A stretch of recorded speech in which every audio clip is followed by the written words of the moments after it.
Morning. How's everyone going? My name's DeadRon, I'm an Australian VTuber, and today I'm doing shell tours of my recent shell challenge, plus I'm going to be doing a 12-month retrospective of my first year streaming. So yeah, it's been 1 year to the day since I started streaming, pretty much to the hour. I can't remember if I started at 7 or 8 AM, but essentially started exactly 1 year ago around this time. So I see Gingy in the chat, welcome on in, how are you going? So we might take a bit of a slow start just to let people arrive in. So thank you. So yeah, after I do the shell tours, I'm going to go through my YouTube history, essentially looking back at all the things I've learned, ways that my stream has changed, all of that. Because it did take me a while to find myself as a streamer. I started streaming because I wanted to sort of motivate myself to try out new games. Because I'd basically completely abandoned video gaming apart from new XCOM releases, basically, and during the lockdown I played a fair bit of Skyrim because I've got that on Xbox, and I didn't want to spend time on the PC because I was spending time in my bedroom on the PC all day for work, so I just wanted to go out to the lounge room and play some Xbox instead. Apart from that, my Xbox is basically just a Netflix machine these days. So yeah, I started streaming because I wanted to motivate myself to try out new stuff. Yeah, I think there's a lot of people out there whose consoles don't get a ton of use, apart from being a Netflix machine. But yeah, so I initially started playing Geoguessr, and we're going to go through this in more detail when we go through the videos. I just want to give people some time to arrive. But yeah, I initially started mostly playing Geoguessr, and I found that while I loved playing Geoguessr, the way that I play it isn't very good for stream, and it's not very enjoyable for stream, because I like doing no move pan zoom, in which you're basically presented a static street view image and you gotta try and work out what country you're in. And I also don't like backseating in Geoguessr. I want to try and work out stuff myself. Of course, when people come into your stream and see you trying to work out, oh, is this Serbia or Croatia? I'm having trouble trying to work that out. Someone from Eastern Europe might just hop in and go, oh, that's Croatian. That's text there is Croatian, not Serb. And it kind of ruins the experience for me, but I hated telling them, hey, don't do that, because their first interaction is me telling them off. It's just not fun for either of us. Anyway, over time I sort of cycled through. GTA RP was also one of the reasons I wanted to start streaming. I really got into NoPixel during lockdowns, because I basically stopped watching streamers altogether. I was really involved in watching Mindcrack. That's basically the original Minecraft multiplayer server that was really big around 2010 to 2012, I think. And I was really into them. But then after about 2013-14, and I watched a lot of CSGO, after about 2013-14, I basically completely stopped watching streamers. And it's kind of a funny bunch of connections that got me back into watching streamers during lockdown, because I just recently discovered Corpse Husband's music. I was listening to a Spotify playlist, and that and Corpse Husband's music came on. I love that. So I looked him up on Spotify, on YouTube, all that. And then a few months later, there was that Among Us game with AOC and a bunch of streamers, Corpse, Valkyrie, Sykkuno, all that. And that popped up in my YouTube feed because I was listening to Corpse's music. So I checked out the VOD of that, enjoyed watching Among Us, so got back into watching streamers after about, 6 or 7 years away from watching streamers. I got back into it.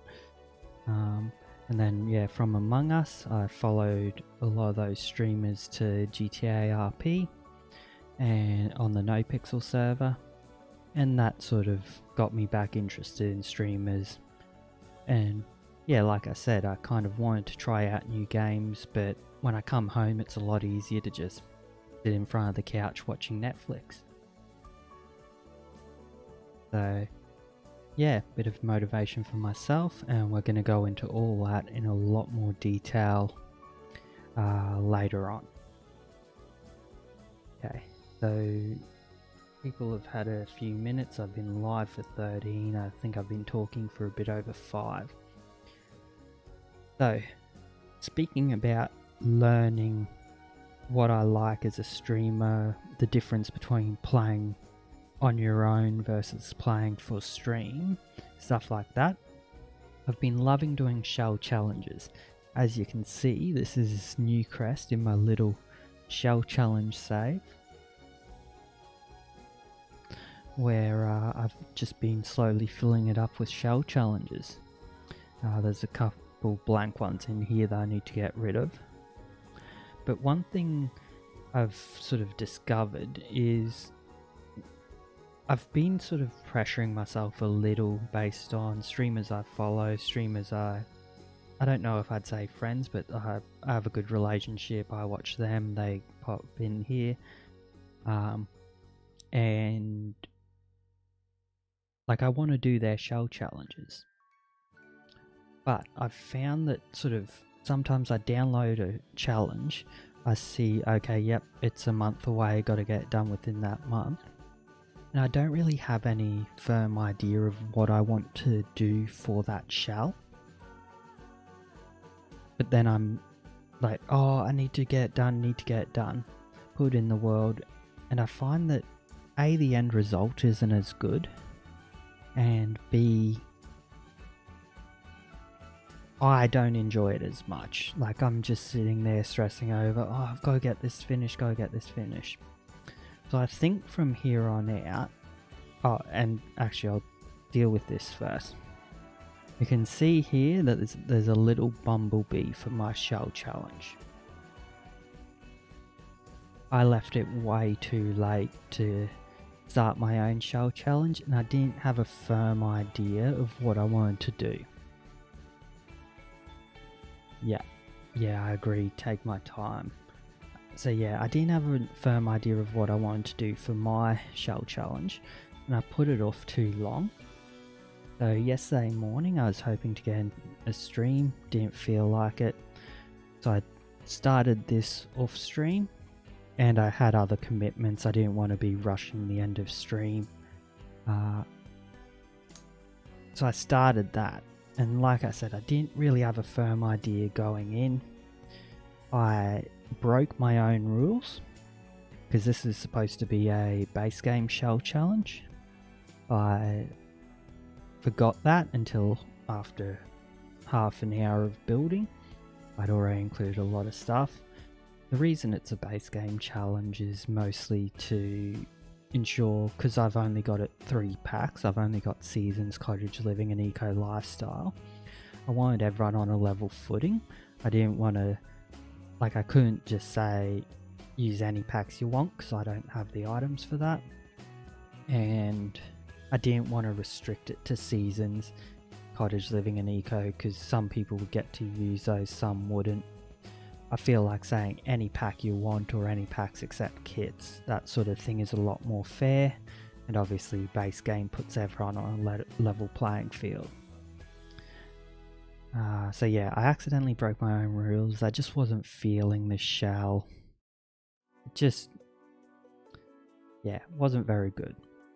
So I only got an hour in and then dropped it. Decided I just don't feel like it, don't feel up to it.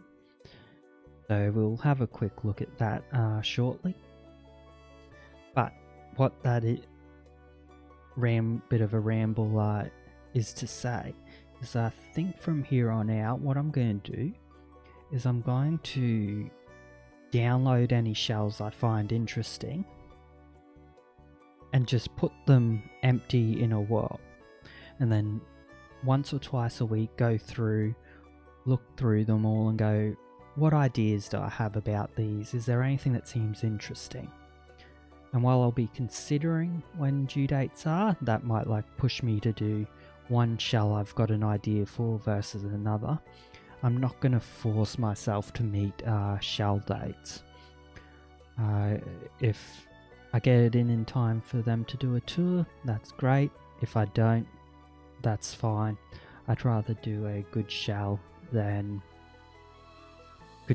doesn't get toured than a terrible one that does. And I just enjoy myself more if I've got an idea that I'm working towards. Okay.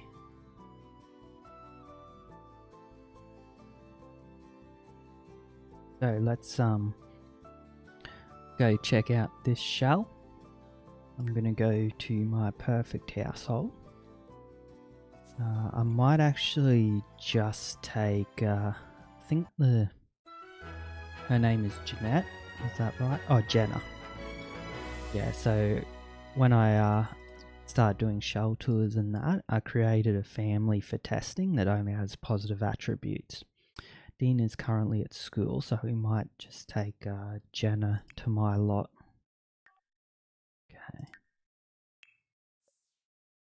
Okay.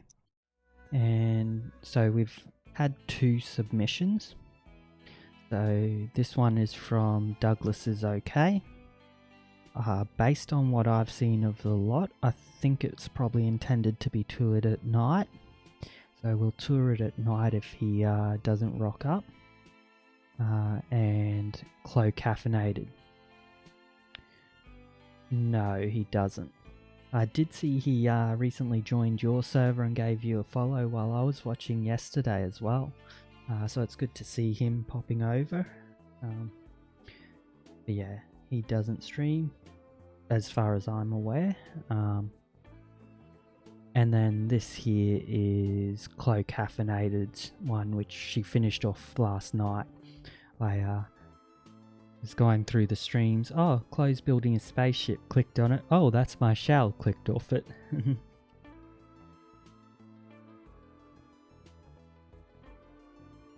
Yeah, so those are the 2 submissions. This one definitely I think should be toured at night. And if they arrive, I'll also ask them, do they want me to put these on a particular world? Obviously I've just placed them in Newcrest.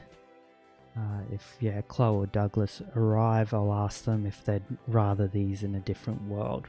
I think we'll tour Chloe's. Yes, that's fine. Yeah, you can add me as a friend, Gingy. If you feel like it, Steam's also fine. So yeah.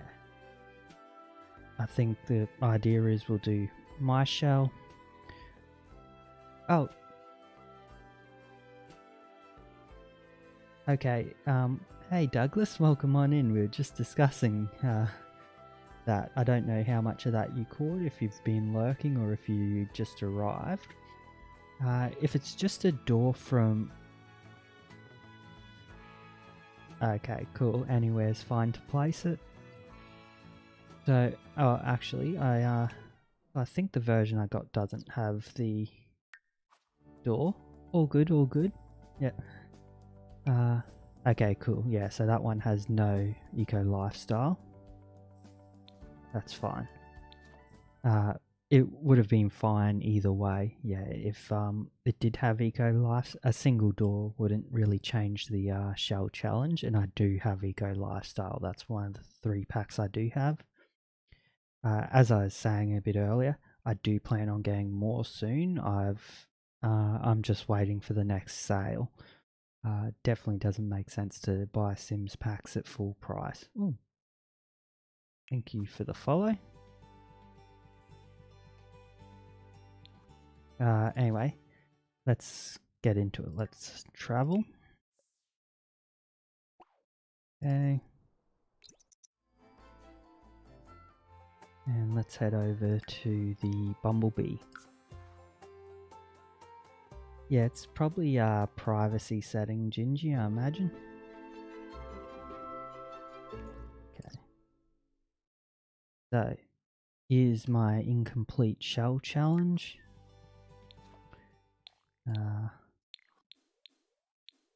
As you can see, I was going with a Bumblebee playground, and as I mentioned earlier, I sort of started it, didn't really have any idea what I wanted to do, and I forgot that this was supposed to be a base game challenge, which on its own wouldn't be too much of an issue, because the reason for making it base game was to make sure I had the packs and could tour it. But that also partially demotivated me. Like I said, I wasn't really feeling this. So this here is as far as I got. The insides are completely empty. Yeah, I don't love this and wasn't really feeling it. One thing I think would be useful for other people to know is here. If you're ever looking to do something like I've done for these antennas, and I don't know what's what I'm looking for. I don't know what use you'd have for something like this apart from some insect antennas, but it is useful to know that it creates these things here. So it'll create some sort of items that they're entirely visual. I don't know if you can pass through them or not, but you can't select them or anything. Down at the bottom level, if that's overhanging down here, because clearly it's got to create that item there to fit the spandrel, but then when it does it over this side, it puts it down at the lowest level available. So that's just a useful thing for you guys to know. So yeah, that's my incomplete bug shell, bumblebee shell. Not much to it. Like I said, I'm going to be changing how I approach shell challenges. Okay. Let's now travel again and look at someone who's actually done the shell challenge. Oh, got to unpause that.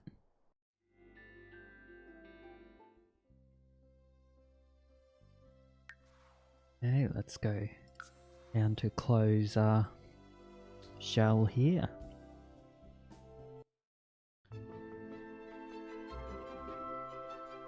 Okay.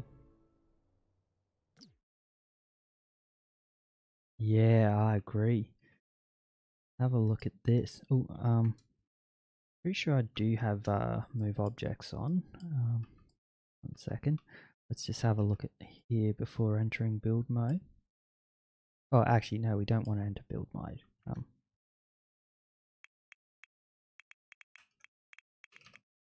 Yep, cool.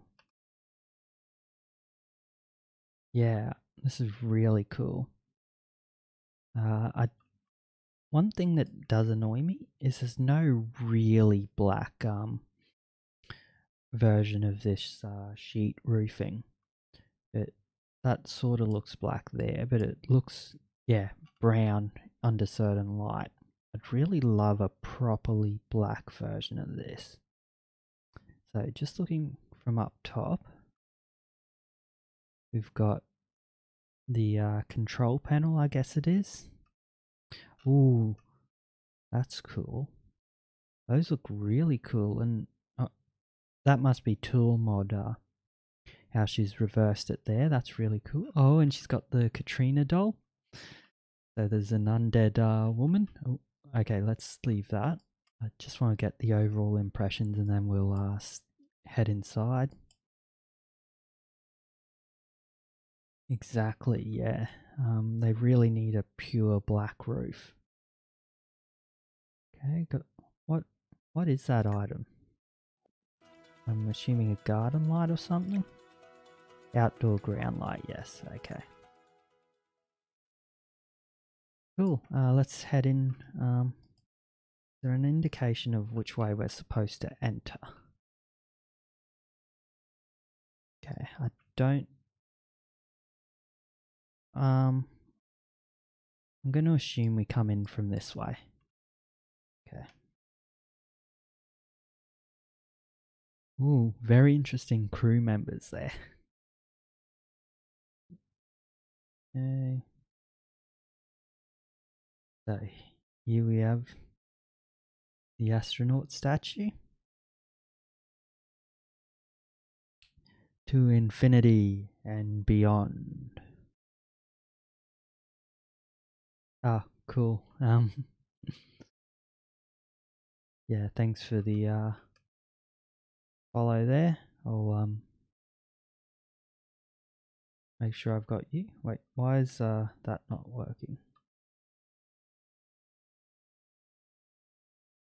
Hello Kay, welcome on in. How are you going? Thank you for the happy anniversary. I'm doing some shell tours. I created this shell challenge here in The Sims 4. Oh no, I can still access gallery from that mode anyway. So that's what it looked like before people started messing with it. And I'm currently touring Chloe Caffeinated's version, or interpretation, I guess you might call it. So, how do we avoid this disappearing?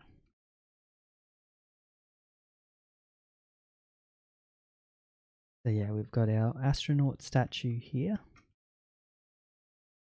We've got some crates of, I assume, very important parts.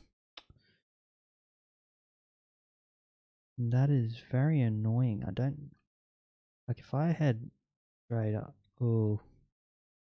Okay, how do I actually tour this? Because if I go there... Oh, okay, so... Nope. Okay, this is a bit of a challenge. I love how bored she looks with the whole thing. Okay. Maybe if I... Wait, why can't I... Oh.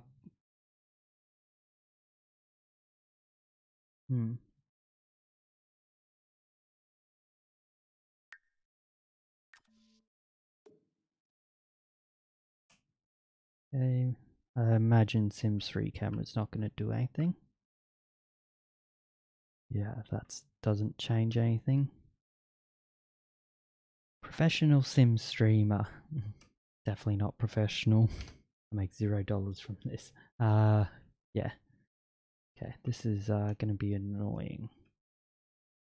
If I change my level on build mode, is that going to do anything? I doubt it will.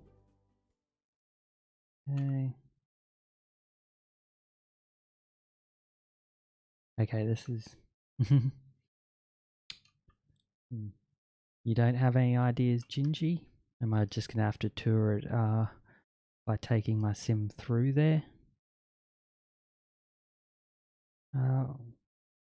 What's the first person mode again? Maybe we can switch between first person mode and 3D. Sims 4 first. Then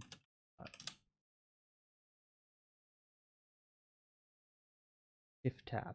Okay, cool.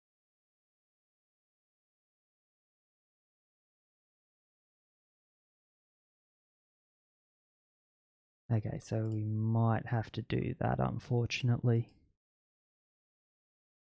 Okay. Okay, let's go up there.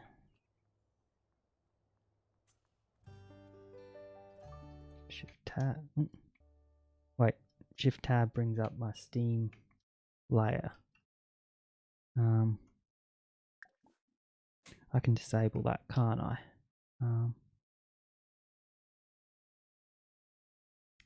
Sorry for the issues.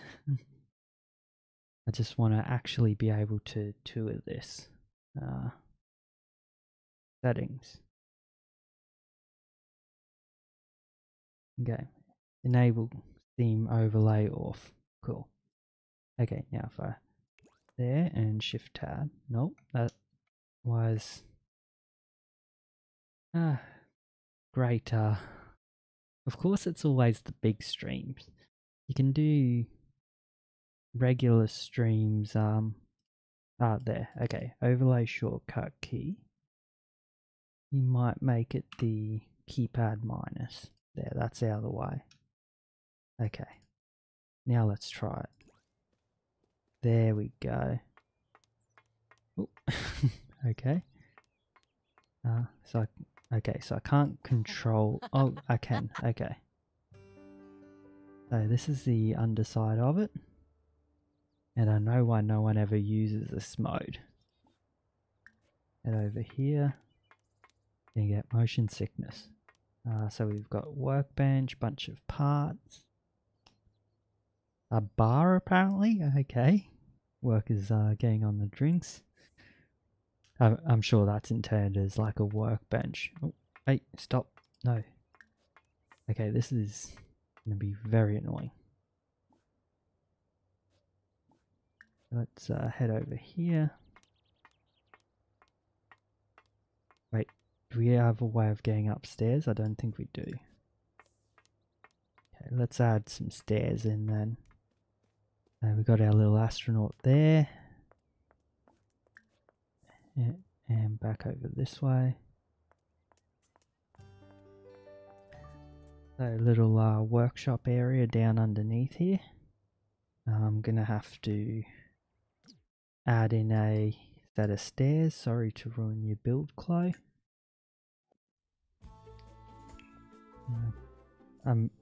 Yeah, I don't think we've got any option.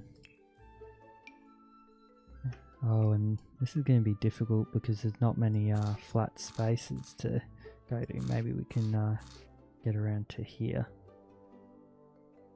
No. Get inside there? No. Okay, we might need to place this up. Oh, we might be able to get up here.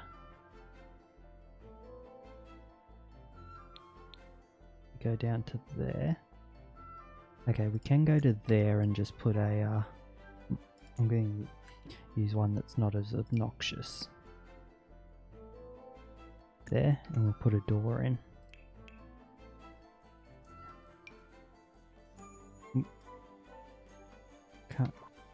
Come on.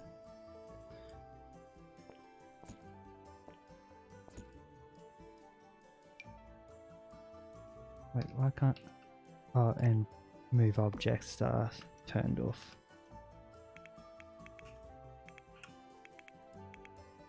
Okay, cool. There, okay. Now we can get up top there. Bit ugly, but it's obviously not intended as part of her build. Okay.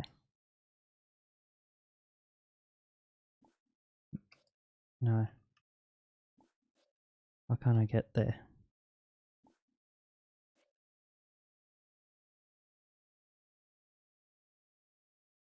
All the fun times. Okay. Right click. Okay. Is she just going to tell me no, can't do it?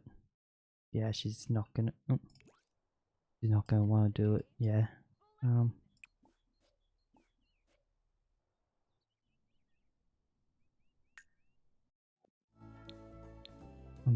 Oh, because there's a bed in the way. Okay.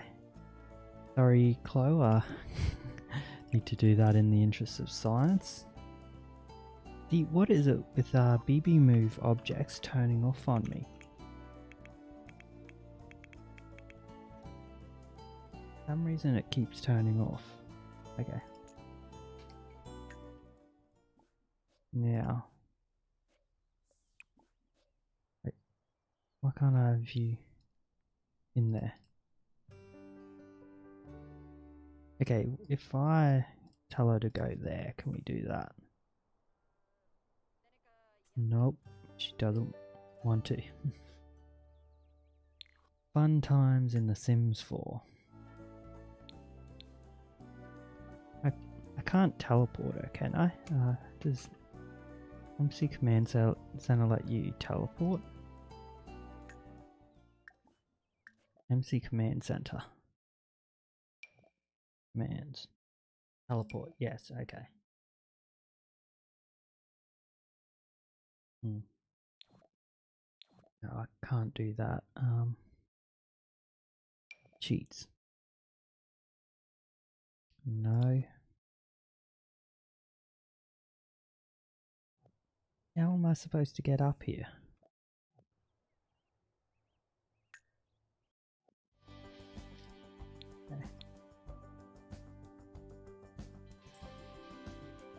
Okay, I really would like to do a proper tour of it, not just in third person here.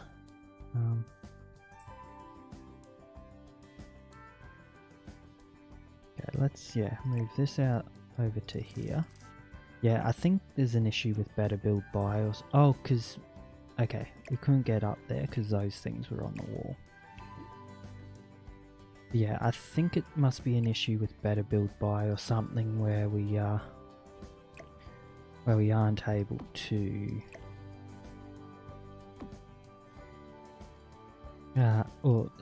where move objects won't stay on. Okay, there we go. Cool. And give a big doorway so we can definitely get through, hopefully. There, okay. Now, can we get up there?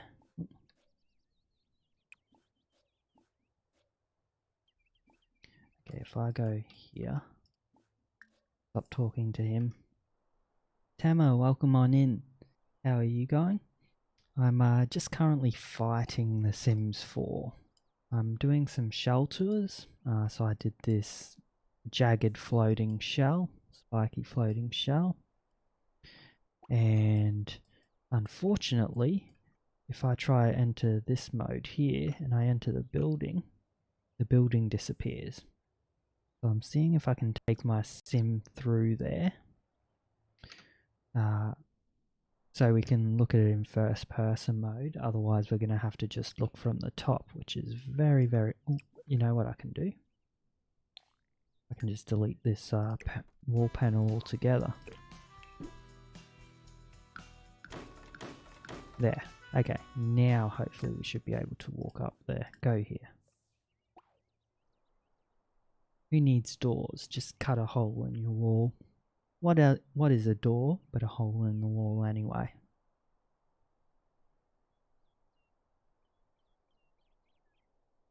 Okay, now prepare for motion sickness.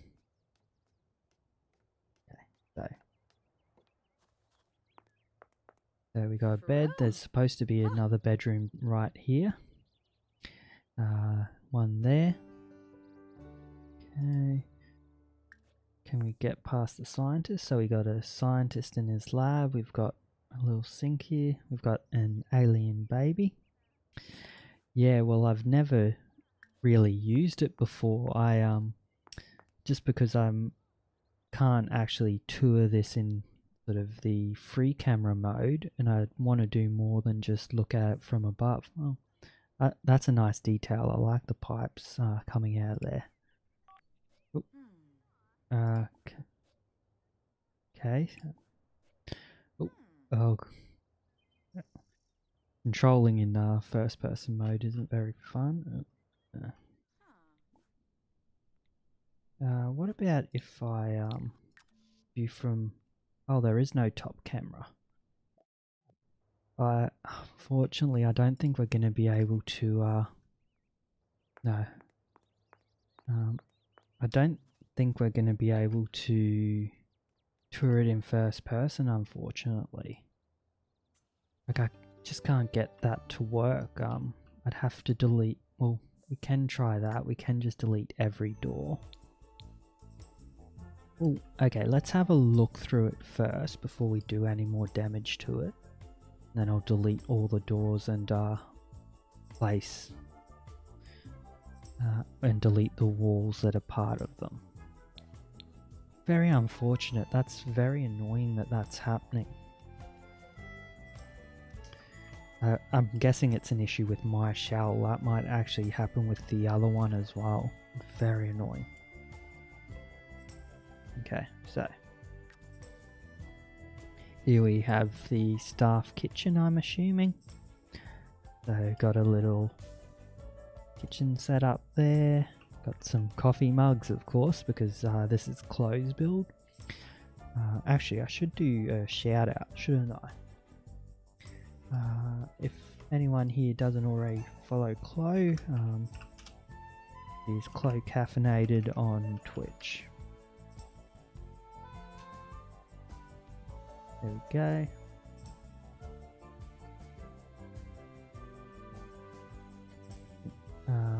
Back to this. Okay, so got our little staff kitchen there.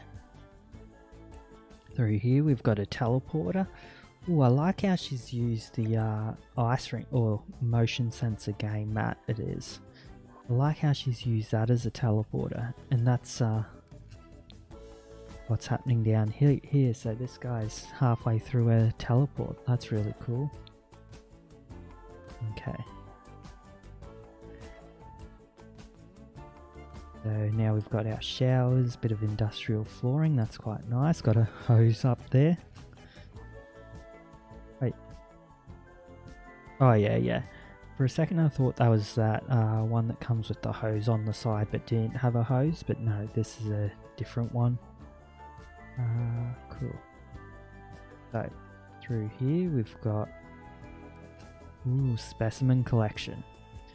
We've got some diamonds, some space rocks, two little aliens. If I hold up, is it walls up that's the issue? Hold up, I put my walls up. And hey.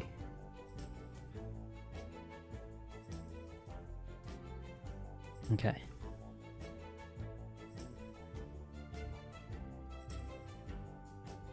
Okay, we've got it. We have solved the issue. Okay. Get rid of our grid. So, we've already toured down the bottom there. Ignore this giant gaping hole in the wall. So we've got one bed there. Got a second bed there that I've moved, and a privacy screen between the two. Over here we have the scientist working on his experiments. Okay. Oh, I didn't notice the guitar last time. Here we've got the staff kitchen.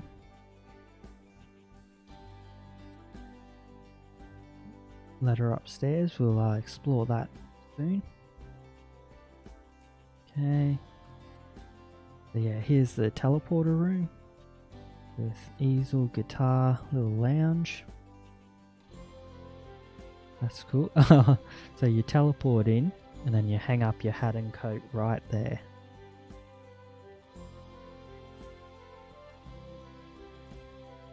Okay.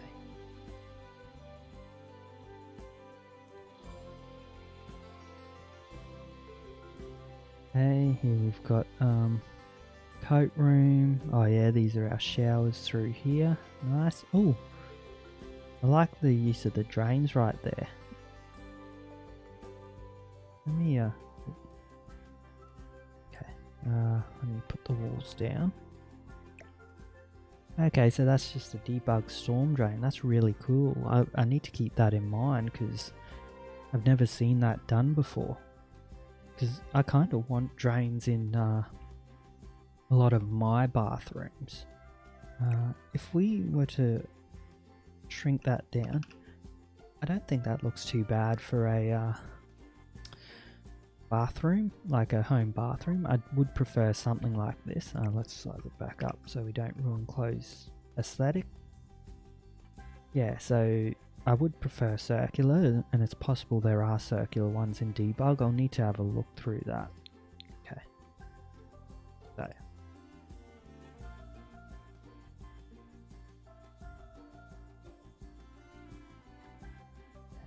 Now, here we go through here. So this is our specimen room with a few alien specimens and a few space rocks. And what's in here? Fitness room. Okay, here's the gym. I do like the use of the whatchamacallits, these ones aren't called Simsies, they're called or Simmies. These are, can't remember the name of these dolls, but I love her use of these.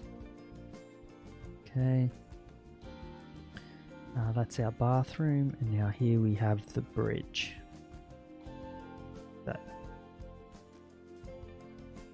Oh, I like the stock ticker up there for outputs. That's really nice.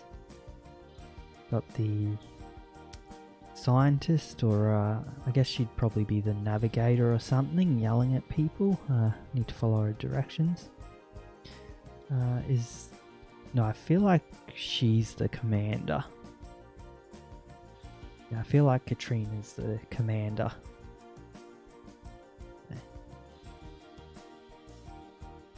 So got her looking very, very bored with the situation. Okay, through here, bunch of old tapes, because of course in the future they use tapes as storage. I feel like years back there were people sort of parodying that, but that seems to have died off now that like all the series that were actually made when tapes were a futuristic storage method aren't sort of as big now. Okay. So I love the use of these desks. Straight view out. I think Strangerville might be better for this view, but unfortunately I don't have it. Okay. So that's our bridge there. Like I said, I love the use of the stock tickers. Okay. And through here we go. No. Oh yeah. Have we been in here? Yes, that's our showers. Okay, let's go back to the start, and we'll head up from there.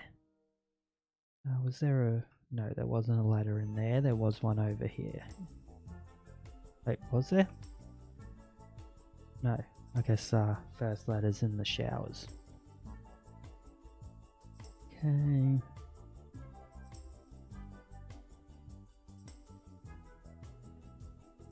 And up we go.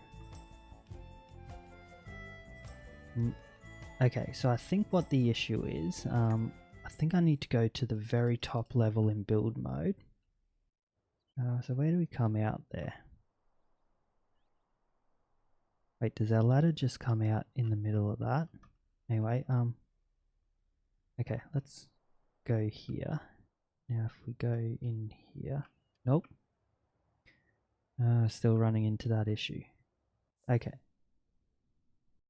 So if go, oh, because I left build mode. Okay. Okay, so I need to do it via build mode. That's what the issue is. Yeah, so I need to be in build mode at the very top. Oh, yeah, at the very top level. I did go back to the top level, didn't I? Yes, good. Okay. So we come out, oh okay, so we come out into this little room here. And okay, here are the sleeping quarters up above the showers. Nice, you can have a shower before you go to bed. Okay, what do we have here? We have a rock of some sort. Okay, through here. Ooh, little engine room, I guess. Yeah, engine room. That's nice. Hey, Grogu, how you going? More specimens. Nice. Hey, got all our food stores and all that. Or I guess this is more maintenance than engine room. Got a whole collection of treasures, so there are treasure hunting. Oh, I love this map. Like, you'd never notice this map during gameplay. I love it. Yeah, these guys are appropriating some stuff, I think.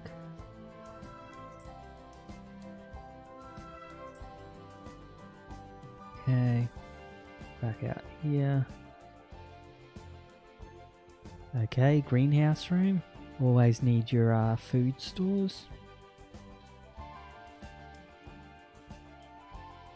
Cool.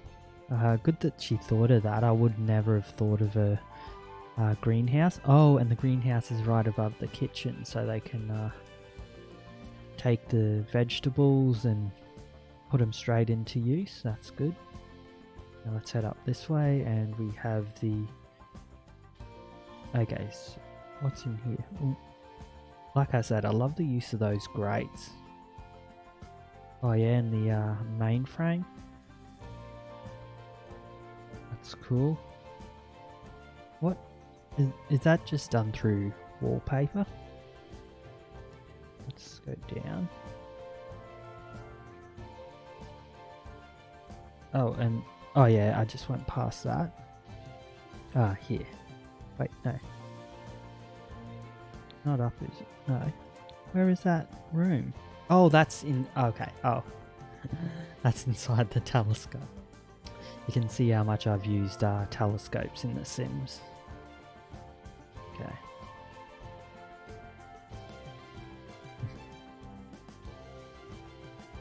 Okay, so here we go. Hello, Indica baby. Welcome in. How are you going? I'm doing my 12-month Streamiversary career. 12 months ago, I started streaming.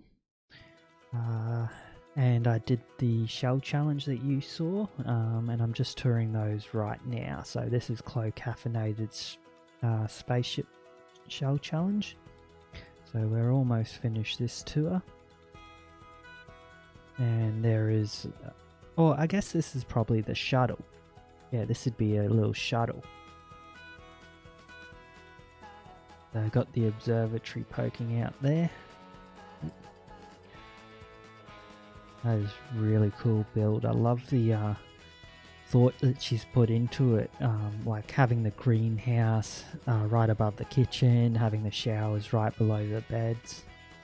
Let's have one last build mode look to make sure we haven't missed anything. Wait, I've got that. I don't know. Okay, so go down a level. We'll put our walls down. So there's our observatory. Okay. We've got our little storage room and maintenance room with all the treasures they've collected.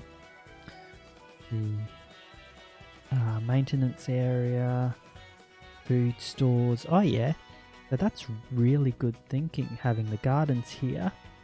You've got your food stores there, and immediately below you've got your kitchen. That's really cool. Unfortunately, I destroyed this room trying to get in there. I am going to demolish this and replace it with a fresh version. Okay. Got our little gym, got our specimen room. I don't know about walking through the specimen room to get to the gym. You'd hate to catch alien COVID just wandering through here. And I love the bridge. I love what she's done here with the bridge. Okay, and then we go downstairs and we've got our sort of landing repair area, got a workbench. I love the teleporter, using the game mat as a teleporter. So between those two there. That's really good. Okay, so let's demolish this and put in a fresh version of that same thing.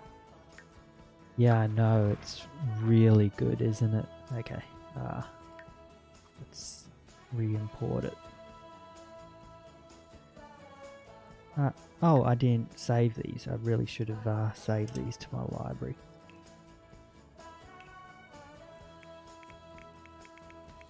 Ooh, there. Oh, wait. Okay, favorite it. Favorite it. Cool. Now. Where are we? Okay, now we'll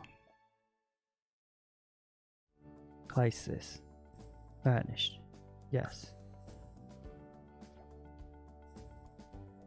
Cool. I did not get that message before. I'd say it might be that statue she had in her build, that where it was a, what was it? It was a reward for pre-ordering Sims 4 that obviously I don't have, but it shows up as base game in the, yeah, it shows up as base game in build mode. Okay, let's head over. That was a great build by Chloe. Okay.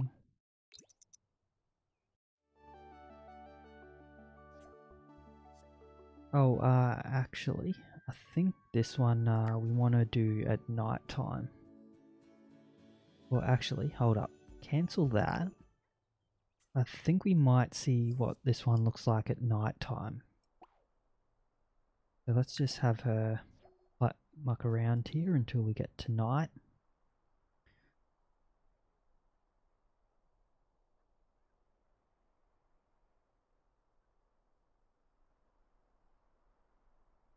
So there's my Christmas cafe shell that I did for Chloe Caffeinated Shell Challenge.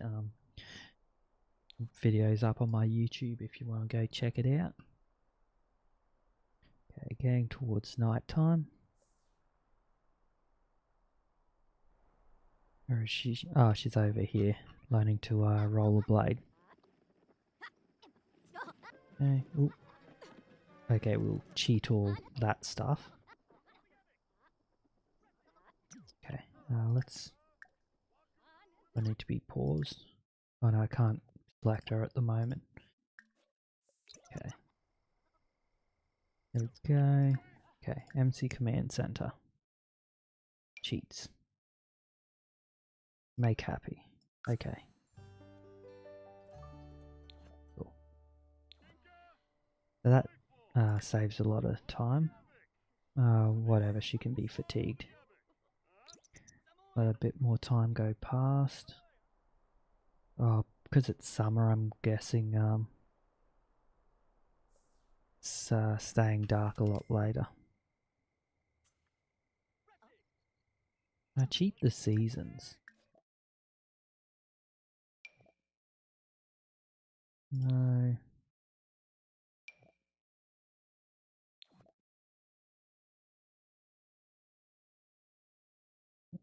Probably take too long to work it out if it is there. Let's just let this fast forward for a bit longer. Yeah, I love that build close done. Okay, cool. So, night time.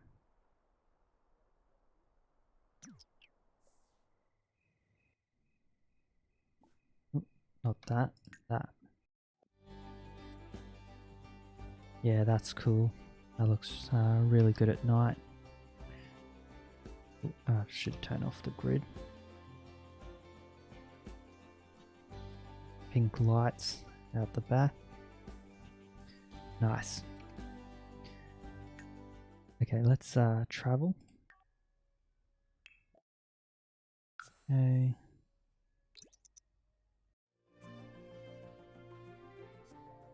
And let's go check out Douglas's haunted house.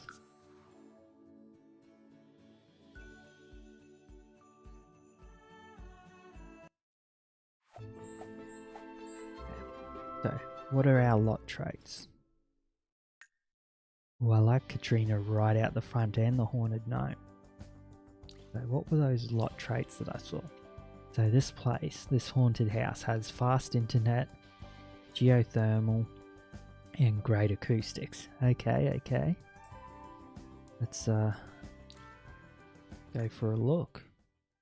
No, I want to be in this mode. And I'm up as high as I can be. Good. Okay. Oh, he's really made use of the Katrina doll. Let's have a walk around the outside first, I think. I've never seen a use for that red water. That's so good. Yeah, I love that he's found a use for the red pond water. Hey.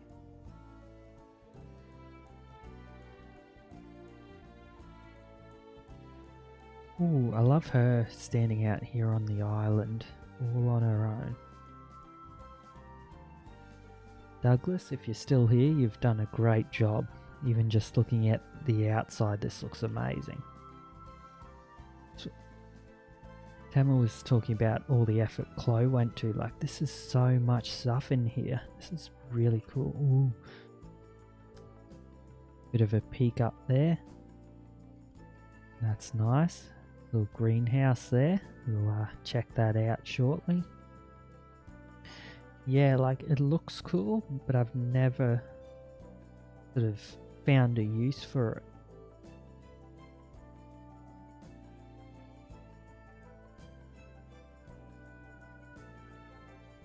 Is that a rock that disappeared? I feel like one of the rocks might have disappeared because The Sims is a completely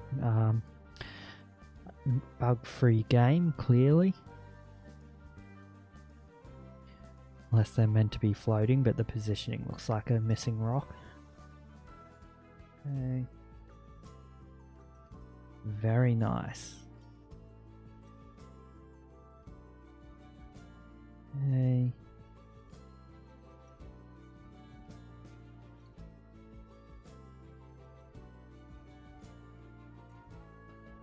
Yeah, it happens with a lot of items when you're resizing and moving them around and all that.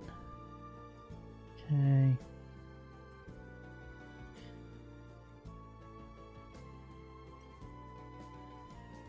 And I love how you've gone all in on the Katrina dolls. So obviously I included the Katrina dolls because I'm DeadRon. I did find out, it was April, yeah. April found the skeleton in Get to Work. There's a like doctor's skeleton. So I'm looking forward to using that in the future when I pick up Get to Work. I love the haunted gnome. Okay.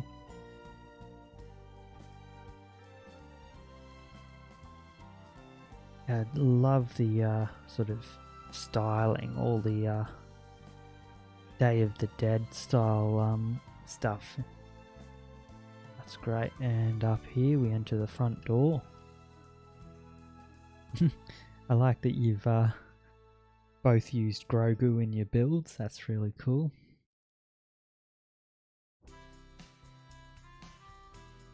This is a shockingly normal looking kitchen. Wow. I love the surprise. Yeah, you walk from down there through here. Looks very normal. Yeah, you've both gone all in on the dolls, and you've gone the sugar skulls as well. Hey, nice little home office. Hey, port cask. Nice little kitchen, love the kitchen. Hey, feels very lived in. Like, it's not one of those overly cluttered builds. I don't like the ones where everything is super cluttered. And I love how you've made the triangle space work. Like, I don't think I would have thought of this. Yeah, I don't think I would have thought of like the benches along the edge and then the island, because this just feels like good use of the triangle space. Okay, here we've got a little china cabinet. You can view bits of the garden. You know, I really wish you could lift the blinds in The Sims 4. Like, you should be able to have them lift so you can actually have them there but still view outside if you want to. Nice little cozy nook there. Okay, through here we've got a wardrobe, nice. Okay, through here, I think I might go down a little. Oh yeah, bathroom, nice. Okay, very nice use of the black and white in here as well. I like a strong colour theme, as some of you might have worked out. Now through here we've got children's, or I guess it's a combined, oh yeah, it's a children's bedroom, yeah. Man, I wish I had this bedroom when I was younger. Very spoilt child. Their little bookshelf, dresser, or I guess you've got two children in here. But yeah,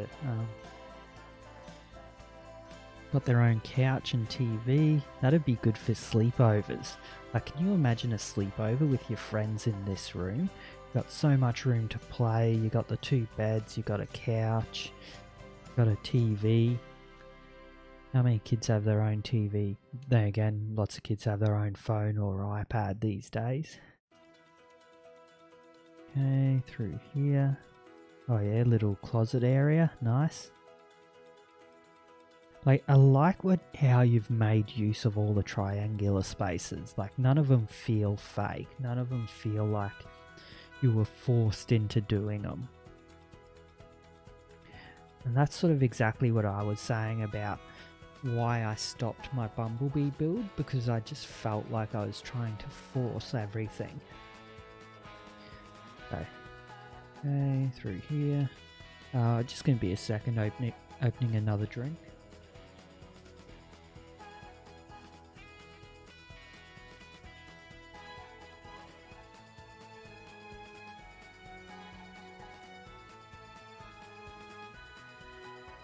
So yeah, I just had a can of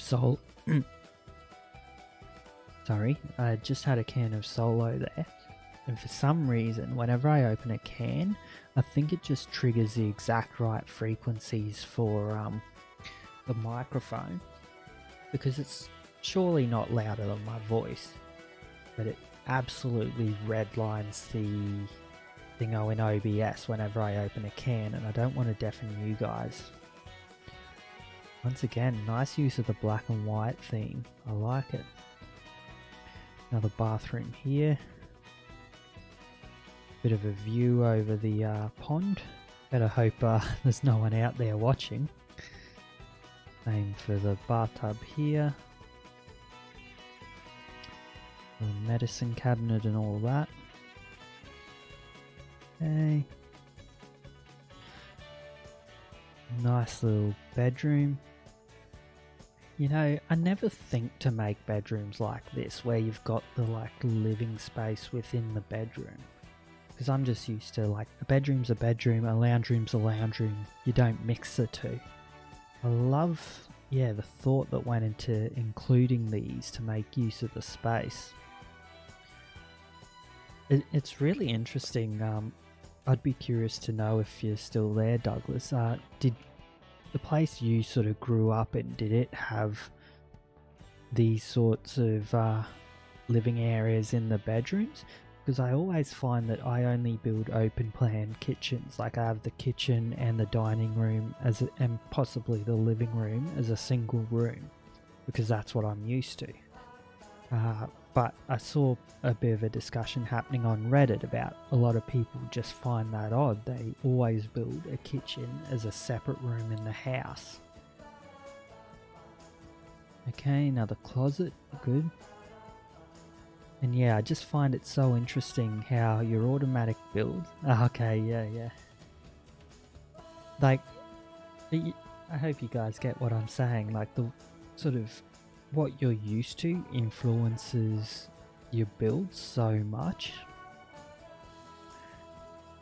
That said, I always, I think it's more a gameplay thing. I've always put the toilet and the bathroom in the same room, which isn't as, which isn't as common in Australia. Usually in Australia, the toilet and the bathroom are separate rooms. But I think Sims 4 kind of makes it easier to have them together. And probably just a bit of American influence as well. Yep. Well, that's really great use of the space. I really like that. Okay, ooh, little home gym area. Nice. Home gym. Use the guitar. I only just recently signed up to the newsletter to get that guitar. I put it in my retirement village for Clo-Caffeinated Shell Challenge. That's the first time I've used it. Oh, lovely garden area. Look over here at your ponds. That is really nice. And then a nice lovely greenhouse. That's really good. Okay. We came through there, didn't we? Oh no. There's our stairs. Okay, nice little bathroom. You've done very well maintaining the black and white theme. Okay. And then a nice outdoor area. Got your hose, got your gardens. I do like putting a couple empty gardens for people to use if they are using the game for gameplay. Using the build for gameplay. Now let's have a look over the top.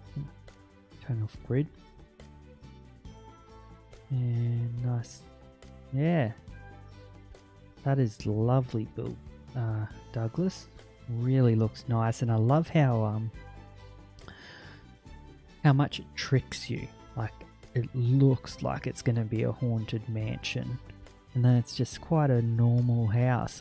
Very well designed. I love how you've used the angles. Like I said, it never feels like you're forced to use the triangles. You've just made it feel like, oh yeah, that's always been part of the plan. Now I'm going to go through it in build mode just to check that I haven't missed anything. Yep, so there's our top layer with our sort of gardens and a bit of living area. Cool. Yeah, he's done a great job.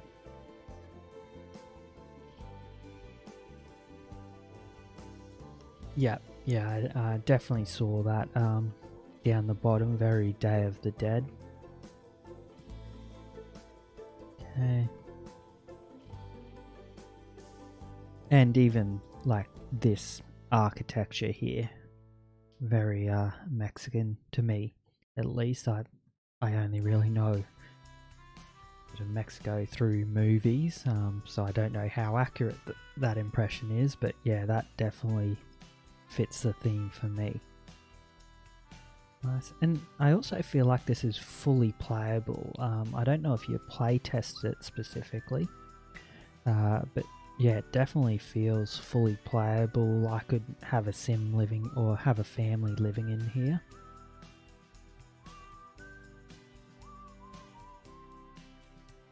Nice, nice. Yeah, like you definitely feel like someone who put together this based on things they know. What was I going to say? Oh yeah, I didn't really get this impression when I was doing the tours. Like the mirroring here works really well as well from a 3D perspective. Like how you've got your platforms on both sides, how your wardrobes. Yeah.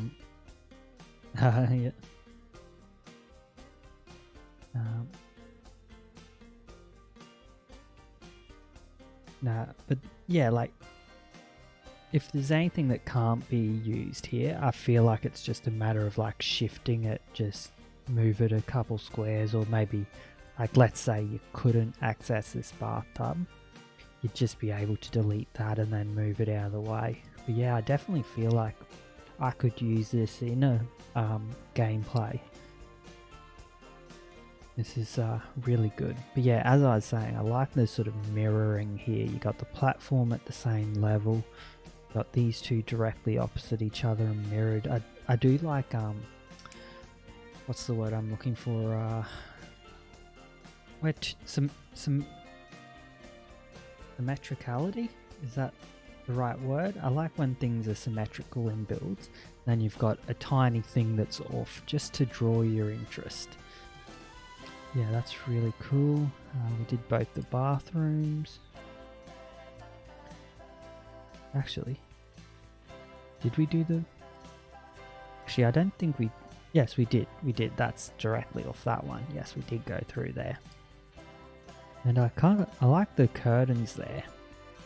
That's a really interesting way of doing a bathroom door. Yeah, symmetry. Why was I going symmetricality? Yeah, I like the use of the curtains there. Okay. And down here.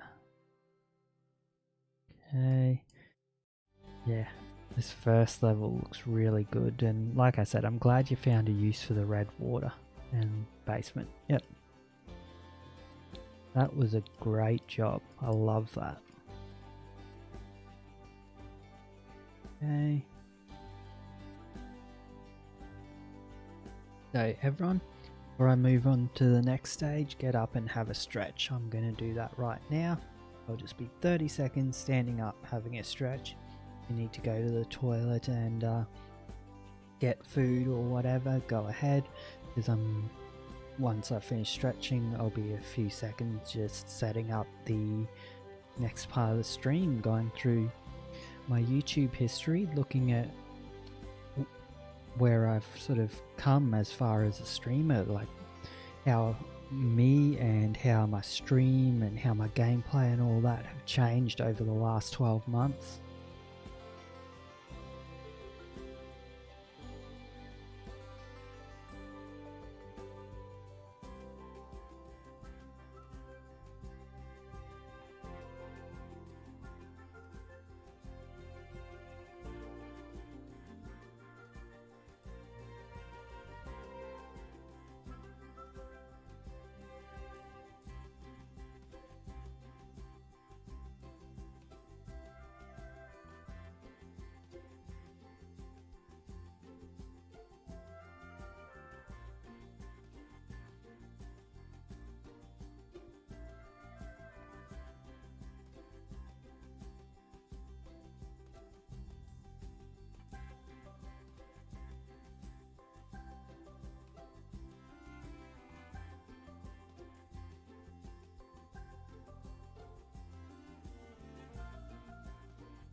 Okay, I'll I might leave the game running until I get everything set up, just to save me setting up some music for you guys.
Okay, there we go.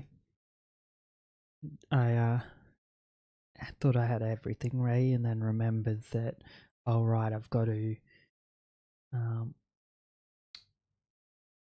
whatchamacallit, I've got to change my category in Twitch. So, this is my first ever just chatting stream. So, I honestly am not a big fan of just chatting streams. I tend to prefer some gameplay going on. Oh, nice. I'm gonna just check Steam. Okay, yeah, Sim's not on Steam at the moment. I'll have a look later at other places, but I think if I've got, I'm not sure if I need to open it through Steam. But anyway, I'll have a look at that after stream. So let's have a look at my history as a channel. So that currently says 11 months. That's because it 27th of Feb, so this officially was uploaded 7.5 hours after I went live. So exactly 1 year ago, it was my first ever stream. Now let's, I might actually get rid of that in case people get the wrong idea. Okay. So let's take you back to around 2011, 2012. So that was the first time I ever started watching streamers. I was a big fan of the Mindcrack community, which was probably the first big Minecraft group server. It was it was one of the first big sort of streaming communities. It obviously started out on YouTube, people putting up Minecraft Let's Plays, either alone or then they moved to a group server. I really enjoyed BOO, Kurt J. Mack, Packrat, all of those guys. So I watched them for a few years and then I got into CSGO, started playing CSGO right after it left beta. Really enjoyed that and I started following esports, so following CSGO events. I also caught the occasional Dota event. I never really played Dota. I tried it out, did a few of the practice games, and just found the teamwork sort of. I don't enjoy getting abused because I'm new to the game, and that's part of why I stopped playing CS:GO as well. Like I'd get home from work, I'd play a couple games, and if on the second game my teammates just start abusing me or abusing each other, it just put me in a bad mood, as well as just time. I felt like I wasn't being productive. So around probably 2040, I sort of stopped watching streamers, stopped watching esports. I'd play the occasional video game, mostly XCOM, Civilization, games like that. Enjoyed that, but basically left the sort of mainstream gaming, didn't follow streamers and all that. Then we go into lockdown, sort of COVID hits, all of that stuff.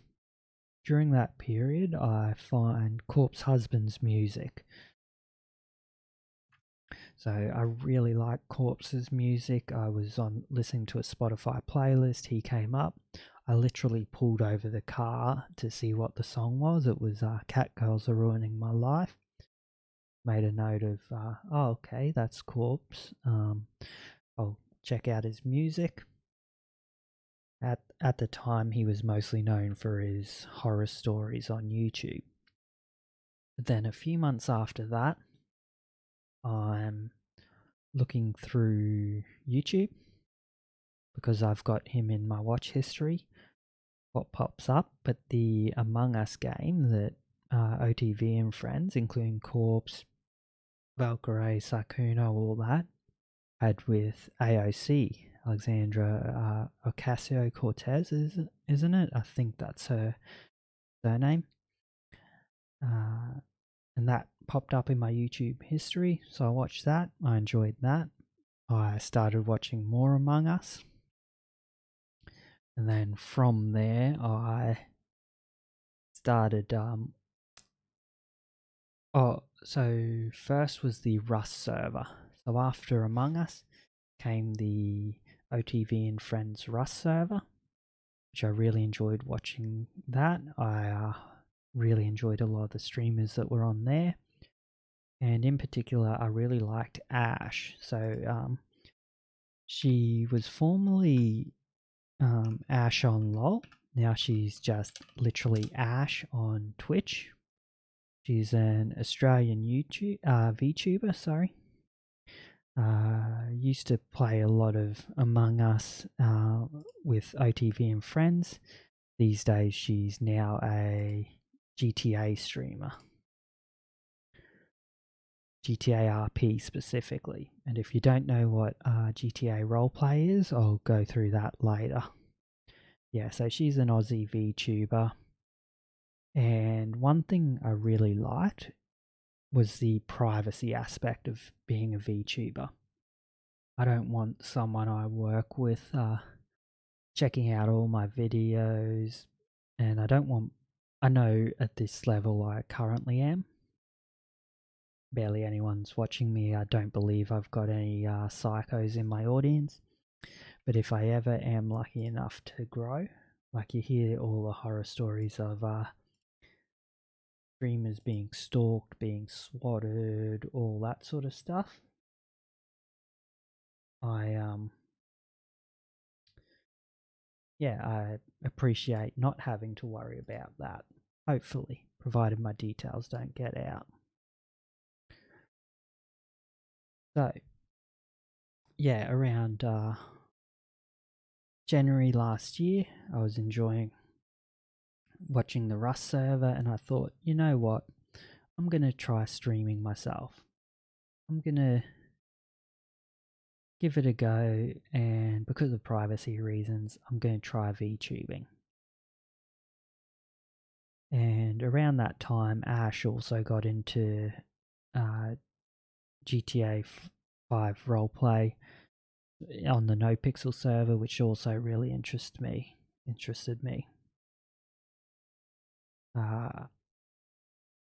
At the time, I was playing a lot of Geoguessr. I'll go into this in more detail soon, but I sort of found out that the way I enjoy playing Geoguessr doesn't work that well for streaming. As a small streamer, you're really reliant on people coming into chat, you talking to them, hopefully sort of impressing them. You don't have your core audience yet. So one thing with Geoguessr, if you're not aware, it's a game where essentially they stick you in Street View somewhere in the world, and you've got to try and work out where you are. Now, one of the more common things is you're in Europe, you know you're in Europe, but you don't know, is that language Czech or is it Slovak? You've got a single word and you're not sure if that word is Italian or Spanish. Stuff like that. I don't like backseating. I wanted to work things out for myself. You can even see here I've got please no backseating on the screen at one point. So a chatter comes in, says, oh, that's Italy, or oh, that's Poland. I don't want them coming in and helping me. I want to work it out for myself. But it's a very negative interaction. If they come in, they try to help me, and I'm like, no, stop it. So yeah, that's one reason I stopped playing Geoguessr, and the other reason is that I enjoy stuff like no move pan zoom. So you can see here you've got the arrows. In that mode I'm playing there, you can sort of move along the highway, try and work out where you are. No move pan zoom, you essentially get a static image. You've got to try and work it out for yourself, with no other clues. And the thing about that is, a lot of the time you'll just be sitting there, staring at an image of an empty highway, trying to work out, do I think those pine trees look more Scandinavian or more Baltic?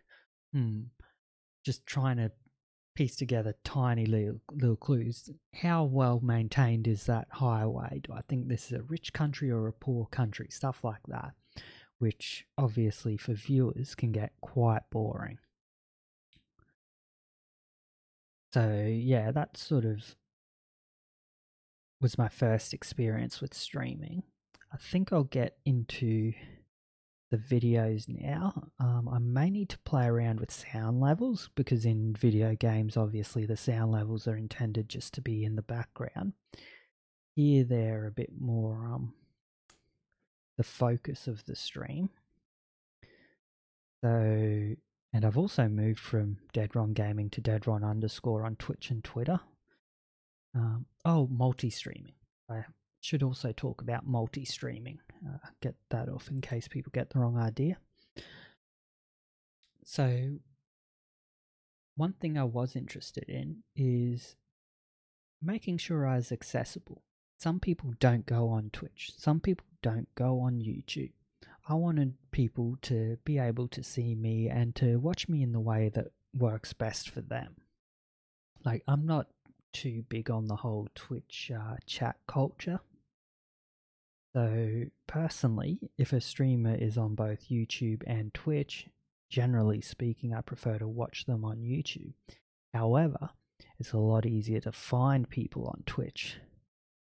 If you can just go to your search category and find someone. And actually, this is a good tip for anyone who isn't aware of this, because a lot of people complain about trying to find people on YouTube, find live streams on YouTube. The easiest way to find someone, because YouTube gaming is absolutely useless. Like if I go to GTA 5, for example, look at who's live. You've just got these channels with multiple videos. I'm guessing these are the ones intended to like capture kids, just be pretty and get kids watching. But like, you can view the top few, but you've only got what, 10? That's 6. Yeah, it's terrible on there. And then like, these people aren't even live. Well, like, okay, you've got live there. Oh yeah, if I go live there. But actually, this is better than it was, but like, yeah, it's just a mess. It's not organized by view count. It's terrible. So what I find the best way to find someone, if you're not aware, is, for example, we might type in the Sims 4, search for that, and go to live. Filters, live. And now I've got a bunch of Sim streamers. Yeah, it is really bad. It's really poorly done. So there's a little tip, and then after you get through all the Sim streamers, it just starts showing other people who maybe at some point did the Sims. Yeah, so that's sort of just a little recommendation that I thought of then. People are looking for YouTube streamers. But to get back to it, I want people to be able to access my content in whatever way works best for them. And the other thing is, Twitch deletes your VODs after 2 weeks. I wouldn't be able to do this walk through the last 12 months if I wasn't multi-streaming, because there's no way I would have been taking the time to upload all of these individually to YouTube. So I like having that record. I like the fact that someone who's new to my stream can go back. They can see what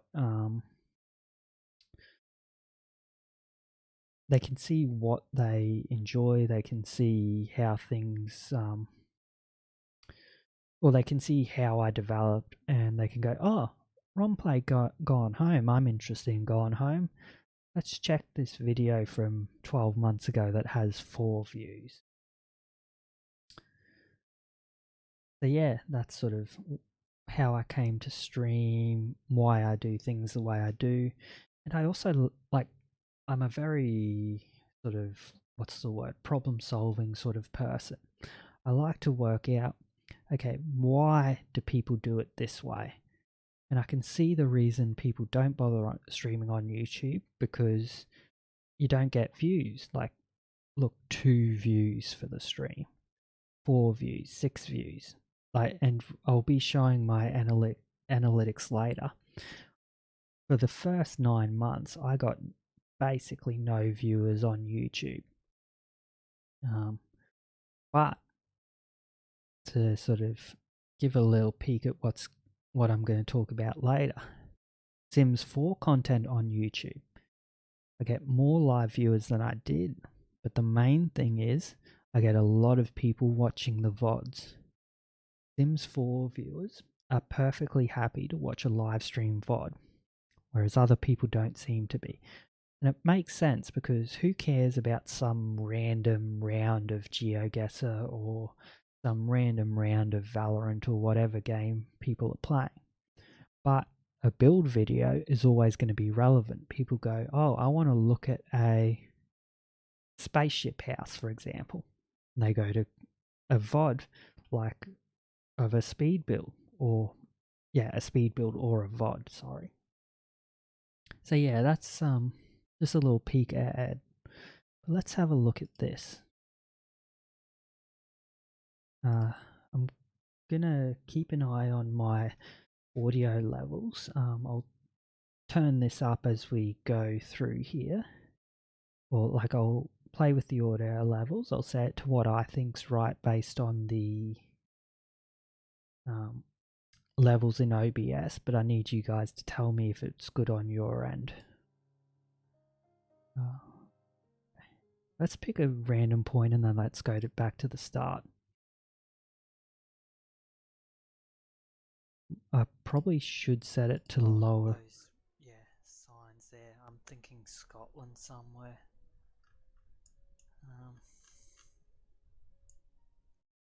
That's too low for you guys, isn't it? I might have to adjust. Actually, you know what? I don't want to mess with my current settings. I'm going to duplicate this scene.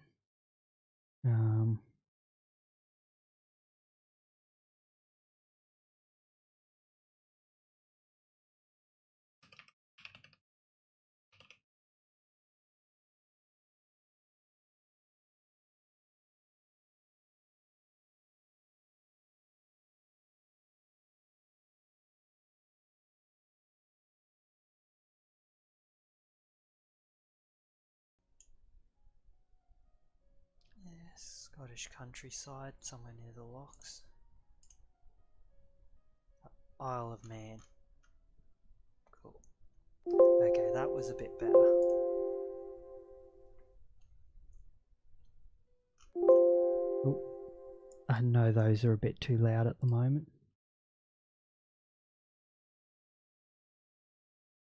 Come on. So I might turn that up a tiny bit.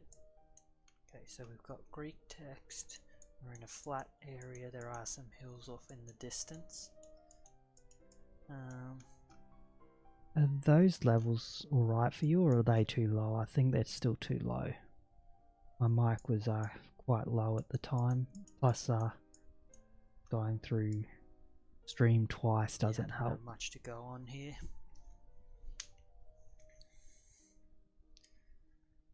Yeah, so somewhere in Greece.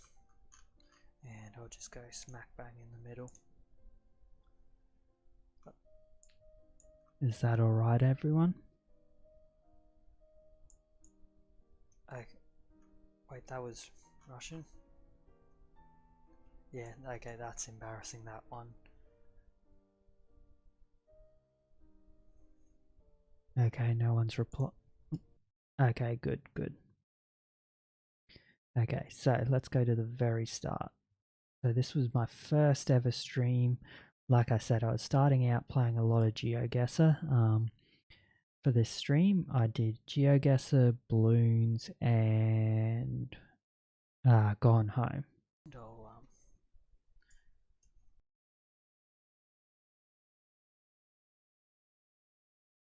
Look at how I've got the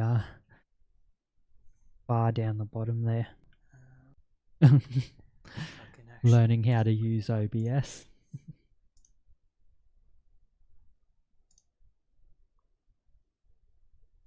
Absolutely love this game. Yep. Okay, so I absolutely love this game, Geoguessr. Don't know if anyone here's played it before, but essentially it uses Google Street View imagery to look at the messed up thing there. Yeah, just realized, oh right, got to actually appear, got to fix up the screen. Extend this window down there. Okay, so this uses Google Street View imagery to no sort of overlay there or anything. Play a guessing game or a game of information where you try to work out where in the world you've been placed. For the first few weeks I had a ton of tracking trouble with my mouth. Challenge. I had to... a 3-minute... Sorry, I'll pause that. I had to adjust my model, so that's probably worth talking about too. A lot of people out there go out and spend a fortune on a VTuber model early on and then decide after a couple of weeks, oh, I don't really enjoy this. I'm still using a homemade model. I'm not an artist by any means. I sort of traced an image of a skull. Vertebrae's all right. The chest is terrible and I don't have legs. But yeah, for the first couple of weeks I had issues around the mouth tracking where it kept losing it. I had to make it more sensitive and I had to adjust my camera to pick it up better. Timer to work out where you are allowed to move. So let's just flick through here quickly. Okay, so we're somewhere Bangladesh again. Did I get it right? I think I did, because Bangladesh, the writing's fairly music's quite indicative. Turn that up a bit again. There. Okay, so we are somewhere in Bangladesh. Once again, I'll throw down a point somewhere fairly central in there. How did I go? Taking bets now. Stuff to load in. So I do notice all these guys have their head covered. Those guys don't, but oh yeah, so you've got a hijab there. So I know very little about Bangladesh. Does that tell us much? Not really. I might move my mark here for no good reason. And I also didn't have a noise gate, so you can hear all the clicking of my mouse as well. Yeah, I fixed that up later. And I also got a new microphone as well. Major cities than the previous one. Might just throw it at in this there. time I was just using a headset mic. I've since got a cheap but proper mic. You probably want to go, but not where. You probably want to go somewhere fairly central. Yeah, I might actually move this over here. So that means that if it's the number of city names, like I don't, Bangladesh really don't. How'd I go? Guess still 4-5. That's not bad. 173 kilometers away. Okay. So anyway, for my debut stream, I played a bit of Geoguessr. I had, I think, one person come in. We'll see how the chat changes here. And obviously, if you guys have any questions, let me know. Okay, yeah, so I had this Lalaran person pop in. And Spinio? Spinio? Not sure how I'm supposed to pronounce that. So had a couple people pop in during Geoguessr. Okay. And so had quick Uneso as well. And then I'll be moving on to Bloons Tower Defense. So then I played Bloons. Like, Bloons was fairly popular at the time. I played Bloons. Oh man, that music is way too loud. Yeah, I played Bloons at the.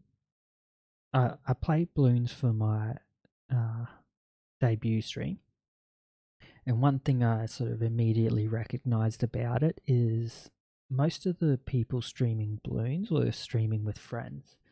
They were sort of really enjoying, like, it was more about the party vibe.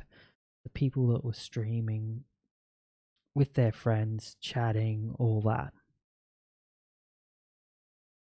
Just streaming Bloons on your own, not that entertaining, not that fun. I think it is better as a party game. So I have touched Bloons since then. Another thing to mention is that at this time I download a heap of what's the word? A heap of public domain music, and I specifically went to a website that only has older recordings that are now in the public domain, or that were recorded for like government entities that immediately released them. Yeah, okay, you can see here someone told me my music is way louder than I am. So yeah, I had those sorts of issues early on. But what I was going to say, wait, oh, that isn't showing up. But basically, there, they've moved where the description appears. You can see here, I went out of my way to download classical music that is in the public domain, both the music itself and the performance. However, I still got copyright claimed by this Believe Music, which I rejected. I said, no, I've got a sort of free version of that. It's not your recording. However, they just denied me. And to go any further, I need to risk getting copyright strikes and all that. I just didn't have the didn't want to fight them on it and didn't want to risk strikes.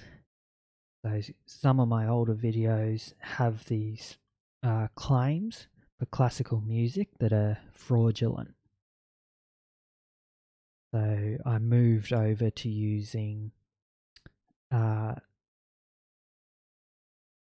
MCA free playlists, and eventually I just got rid of them and used video game music. If I need music, I'll use either Sims soundtrack or Monster Hunter soundtrack these days.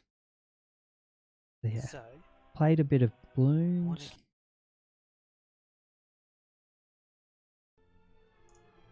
Wasn't loving it, to be honest. And then the final game I played was Gone Home.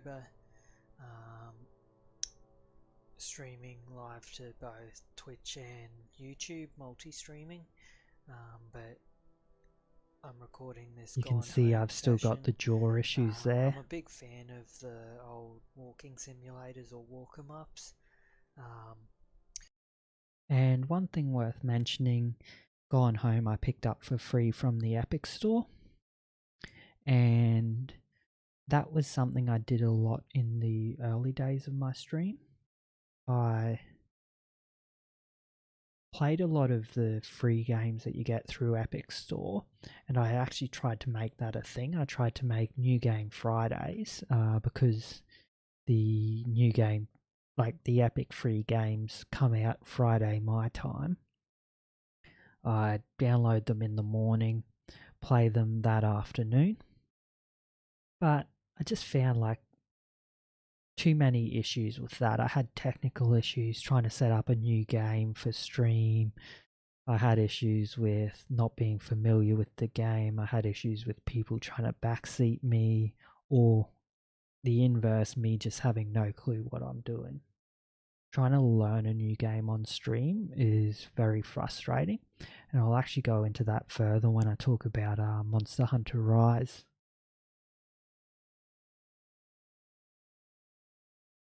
Really enjoyed Shelter, Dearest. So yeah, played through Gone Home, which I did enjoy. There were some issues I had with it. Like I felt that it was focusing on the wrong person. I would have preferred it to focus on well, it focused on, what's the girl's name again? Kat's the player that you play. What's the name of her sister? Sam, yeah. Like the game is focused around Sam, but I feel like actually involving in Sam in it would have felt better. So let's hear what my final thoughts on the game were. And built by April, a great sim streamer, actually just recently played this.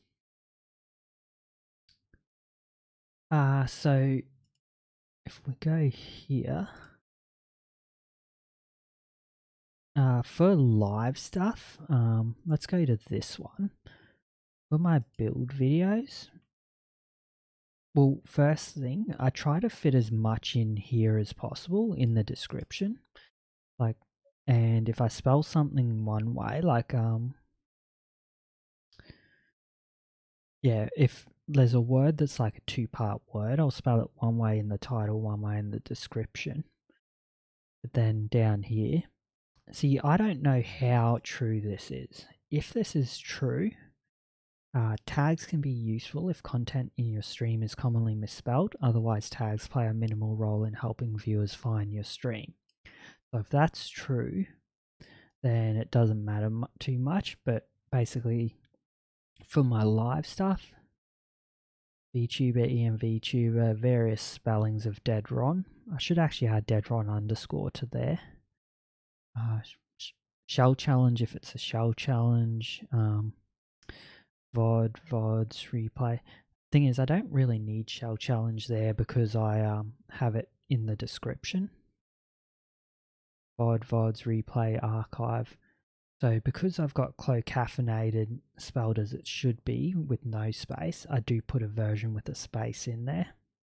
And instead of retirement village that I've got in the title and description, I've got retirement community, retirement home. So like up until archive there is basically in all of the videos, and then got some video specific ones if I feel it needs them. Yeah. So let's hear my final thoughts on going home from my first ever stream.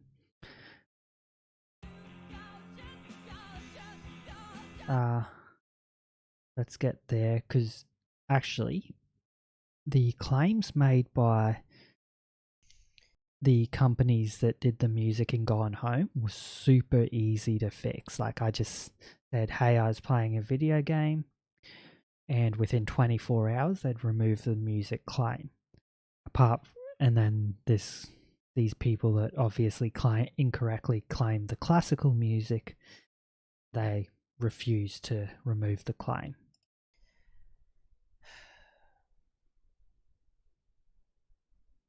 Like I said during the game, I love Sam and Lonnie. Sam and Lonnie were amazing. I feel like this belonged in a different medium. Like Dear Esther was about the man walking, like every other walking simulator I've played has been about the person and their journey. And this is an abstract retelling of someone else's story external to what our experience is, and I don't know that our experience added anything to it. It was okay, like it was a 6 out of 10, but yeah, I love Sam and Lonnie. Katie didn't exist. Katie was the player, and the player was irrelevant to the game. Okay, so I actually have a better memory of that game than I thought. I sort of reviewed it initially. Like I thought I enjoyed it more than I apparently did at the time. I do think it hurt my experience, the fact that I ran through the entire game, which it's only a shade over 2 hours long, but I went through the entire game in one go at the end of a long stream. So I don't think that helped, but I do think I do still feel the comments about like it would have been better to more directly view Sam and Lonnie's story than puzzling it together. I do think that still holds true. So that there was my first ever live stream, exactly 1 year ago. So let's now have a look through here. So I had another live stream in which I played Geoguessr, and then my first edited content. So I've always really struggled with edited content for my YouTube channel, because I do find that like I work full time. Finding the time to go through a VOD and work out, oh yeah, these are the good parts, this is what I'm interested in. Like finding the time, especially when it's a choice between, do I stream or do I edit videos? And streaming generally is a lot more fun. It is difficult, and I sort of largely stopped doing edited videos. I'd only do one every few weeks, for a period until I started doing Sims content. Once I started doing speed builds, once I started doing shell challenges, that got me into doing speed builds. And speed builds are very easy to make edited videos for. You're literally just fast forwarding your stream and then adding a voiceover. So I would like to do more. I would like to start editing videos of like my Let's Play series and of non-Sims content, of Minecraft stuff. But it's just finding the time and the motivation to go through a VOD and edit it all together. So these first 3 videos are literally just my stream cut up. The gone home videos, I just went to the live stream, cut up the first few minutes. Actually, one thing worth mentioning, during that first ever live stream, I did do the classic thing of leaving to go to the toilet. I muted the stream and then forgot to unmute it. Oh, let's avoid the music. But yeah, I've got like 15 minutes of mute right here. So I generally aim for a time as opposed to a specific speed. So depending on the complexity of the build, I'll do between 6 and 12, or generally between 8 and 12 minutes. And that's including both the build itself and the tour through there, which is at regular speed obviously, which typically works out to 20 to 30 times speed. Sometimes I go up to as high as 35, but the vast majority of my builds are in the 20 to 30 times speed. So yeah, doing this content where I can just cut up the stream, very easy, or where I can just accelerate for a speed build, good. These videos where I'm cutting up stream in order to form a highlights video take a lot longer to do, especially because I don't have people like clipping my moments.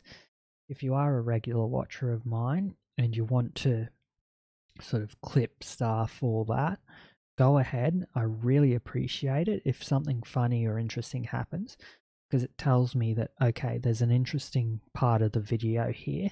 If I'm editing or anything like that, it really helps out.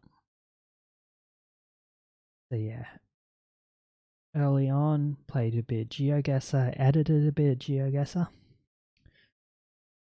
I use, what's it called? Davinci Resolve. So Davinci Resolve is free. I used to use OpenShot, so let's also search for that. So I initially started using OpenShot, and I don't know. Oh, okay. So apparently, wait. Oh, that's an ad. That's why. There. Wow. So they've just spammed a bunch of ads there. So I don't know how old you are, Douglas, but depending on how old you are, you might remember Windows Movie Maker. OpenShot is basically just Windows Movie Maker as an open source version, and obviously it's got its own quirks and all that. But I found that a bit too simple. I found like accelerating videos and all that was a bit rough there. I moved over to Davinci Resolve, which is also free. There's a paid version, I believe. Yeah, there is a paid version, but I just use the free version, and it's got a lot more features than OpenShot. Find it works well. It's still quite easy to use. The first couple times I used it was difficult, but after that it's super easy to use. I don't use any of this advanced stuff. I'm just cut videos up, add transitions, add like speed, or put in new clips, stuff like that, add music or voiceovers, stuff like that. So I do recommend Davinci Resolve. So now this is one of the ones. Well, this was actually, oh yeah, Windows Movie Maker, and like I said, OpenShot. I found it was just didn't have enough features, and it was just too simple. I'm surprised you've still got Windows Movie Maker. You must be on an old version of Windows, or have downloaded it specifically. But yeah, check out Davinci Resolve. I highly recommend it.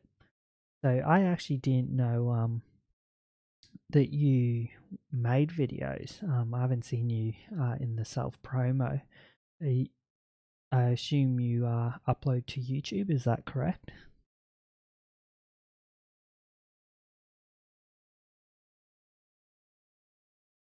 Anyway, shortly after I started streaming, so about a week after I started streaming, this was the free game on Epic's Game Store. Was War Game Red Dragon, and I have to say, it feels like one of those games that, like, I thought the game was a lot older than it actually was. It's very simple graphics in that. Okay, yep. I didn't know that. Yeah, it existed as part of the movies app. Yeah, I recommend Davinci Resolve.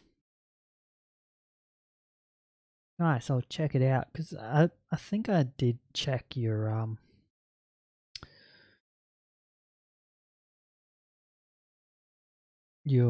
Discord profile, but you didn't have it linked. Is that correct, or am I misremembering? Yeah. Yeah, I would recommend linking your Twitch and YouTube to Discord, so people can see it. I'll give you a follow after stream. Yeah, so basically, this game here,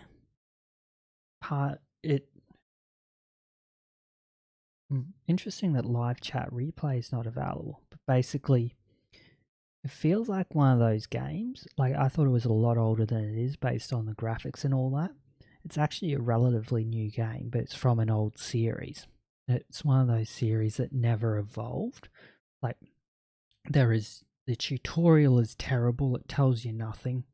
I end up having a player sort of walk me through, someone who is a regular player, and it just completely unintuitive, all that. And my internet actually died after 42 minutes of streaming, and I went, nah, not good. I'm just going to call it there. I'm not enjoying this. So that was my second attempt at one of the Epic free games after going home, which worked well. I enjoyed it somewhat. So then, Geoguessr, I started targeting medals. So essentially, you can pick a single country, and it will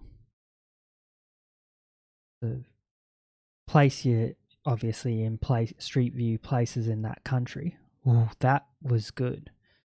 Look at that, I managed to work out exactly what road I was on and got 7 meters away. Is this a timed one? I don't think this was a timed one. Oh, it was. So I had yeah, all good. Yeah, and feel free to post your links in the self-promo channel as well. Yeah, so I had 3 minutes to work out where I was in New Zealand. And I was chasing a score. Basically, if you get up to 5,000 points based on where you are or how close you are, and 5 rounds. and over, I can't remember if it's 20,000 or 22,000, you get a gold medal. And then there's obviously a silver and bronze medal. I was very lucky in this case to find this street sign, and I managed to track down the exact intersection. Obviously I knew I was on a highway, these distance from this town. I managed to track down exactly where I was. I was 7 meters off, which got me the full 5,000 points.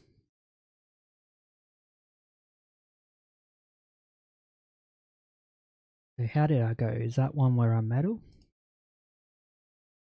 No, I guess I gave up that one anyway. So I started chasing medals in Geoguessr for a bit. Made a few edited videos. Did a bit of Battle Royale. And now I was really interested in getting better at Geoguessr, to the point where I was actually doing study sessions. So I was like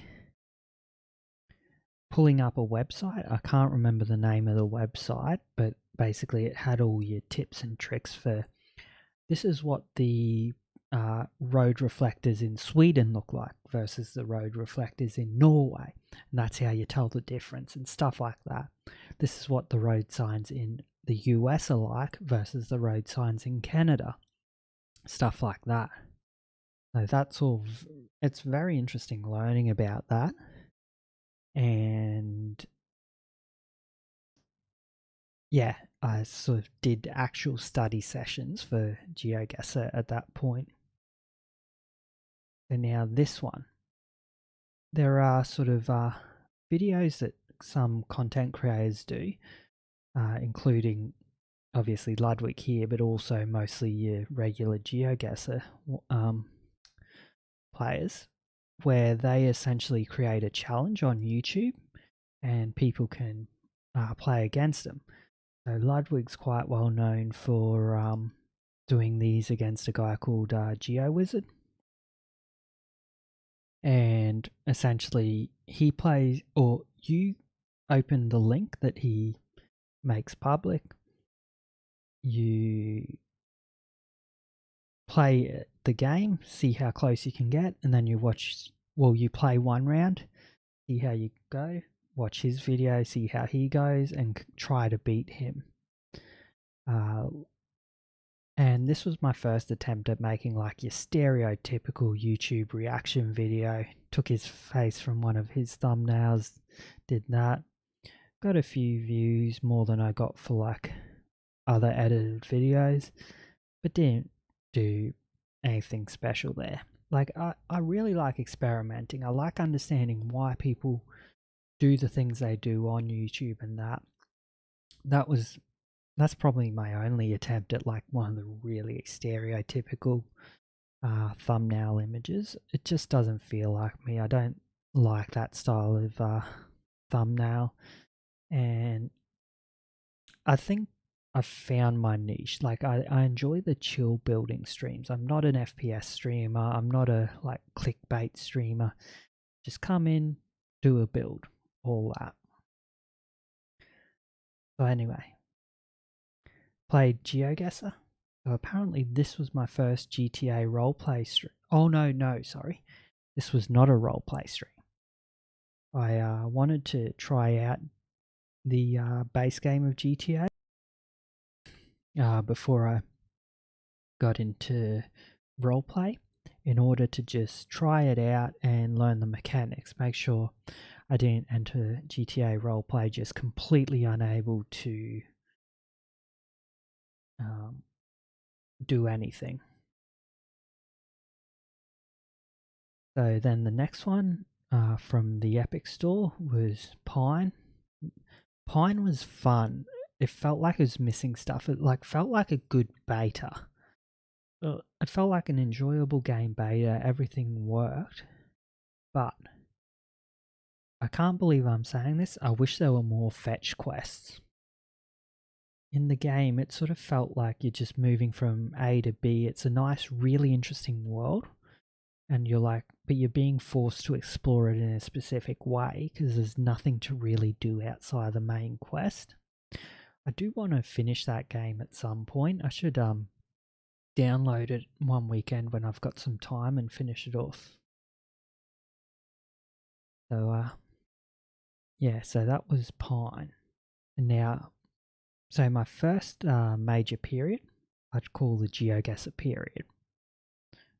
So that goes from February 27th last year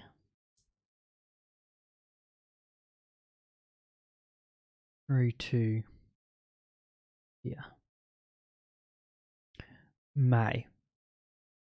So late February through to early May was the Geoguessr period. Like I said before, sort of found that chat wanted to backseat. I didn't like backseating, but it creates a very poor interaction when you're just saying, hey, stop telling me stuff, stop trying to help me, all that. Oh, and I've got another Geoguessr video a bit later. I continued on with the epic free game, so I've got Pine there. Got Lion Song. Lion Song was actually really good. I really enjoyed that. I recommend if you enjoy those sort of walking simulator games or sort of visual novels, check it out. It's a visual novel about 4 different people whose stories are all connected. So yeah, I highly recommend Lion Song. I think it's a great game. I did find that it's in 4 chapters. I don't know why those 2 videos are reverse ordered.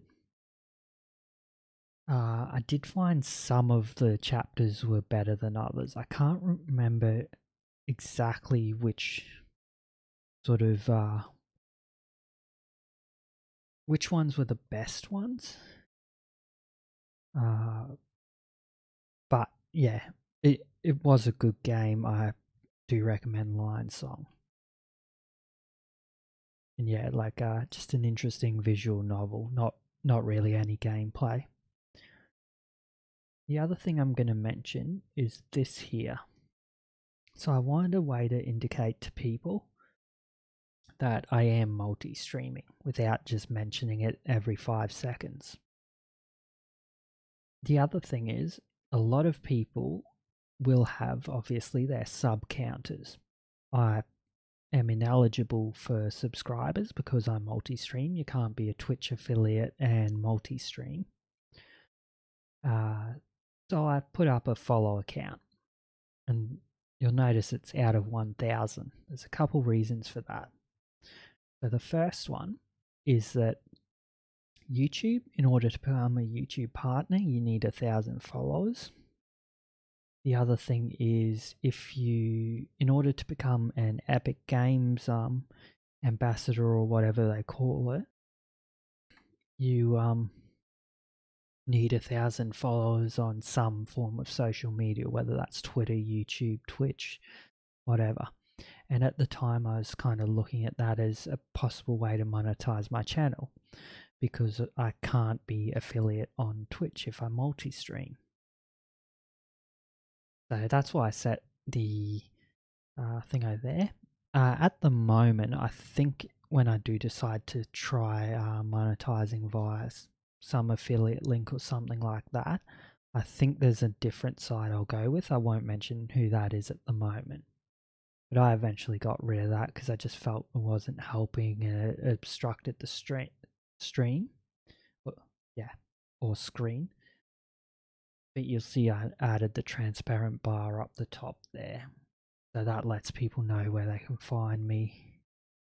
And a lot of people will head over from Twitch to YouTube and go, oh, you're streaming there as well. Yeah, that's Lion Song. Now, so as I said, I consider February to early May to be the Geoguessr period. The next major period was the Hood period.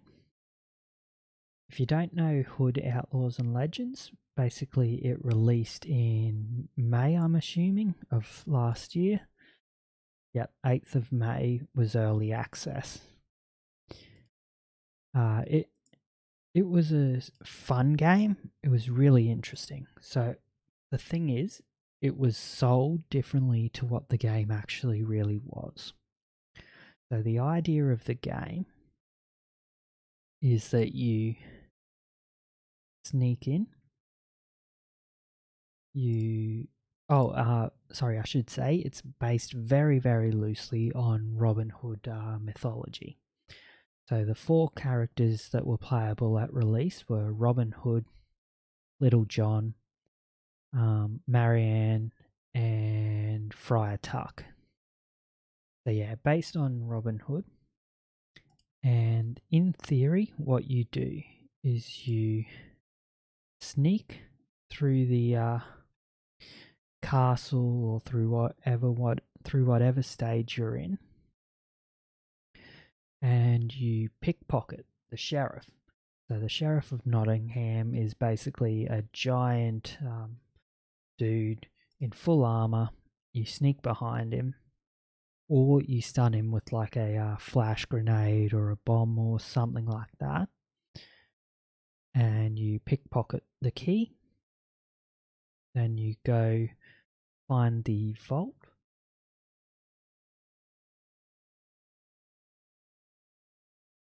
and at the vault you open it up and you steal the chest. When you then steal the chest, you walk very, very slowly towards a winch, and that winch is usually at a ship or a cart or something like that. You try to load the chest onto the ship.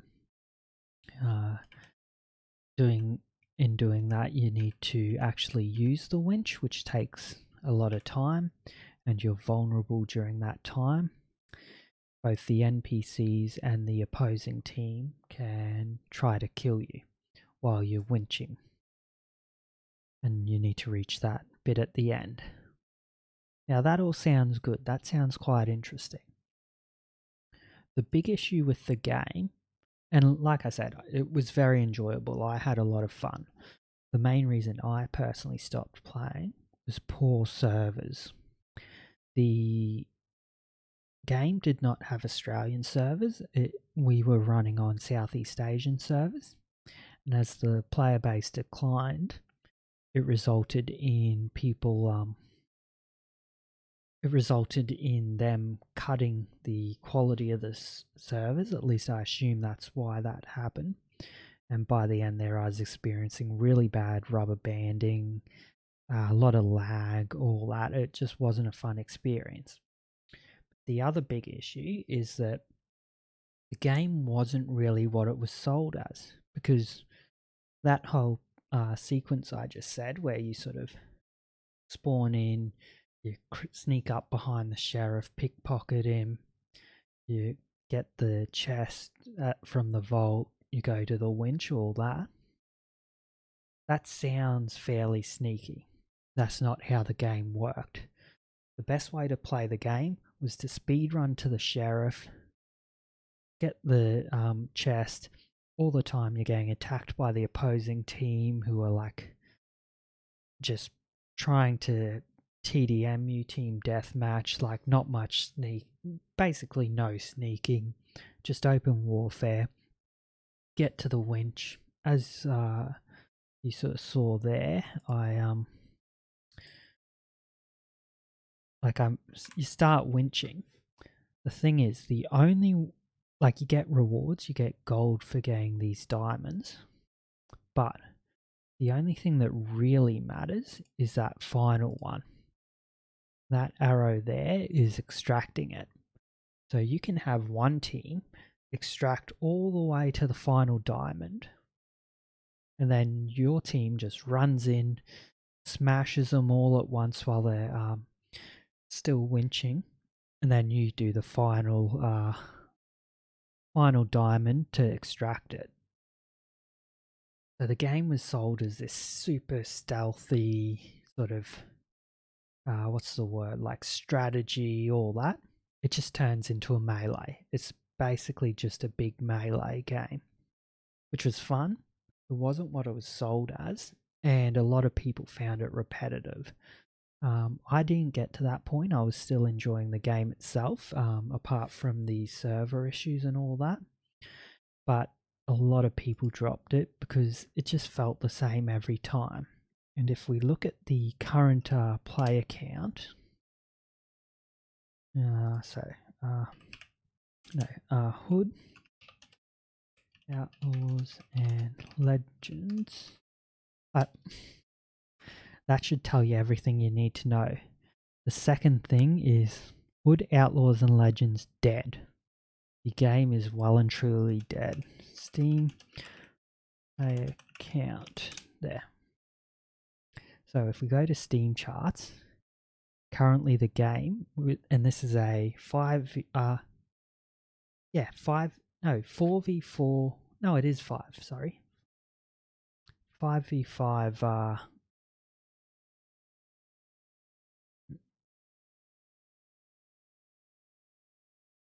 this is a 5v5 game. So you need at least 10 players and there's currently 21. I assume most of those are probably in the same time zone, or if they're not, you're going to have an absolutely horrible experience. You're going to have an absolutely horrible experience trying to find a game with 21 players.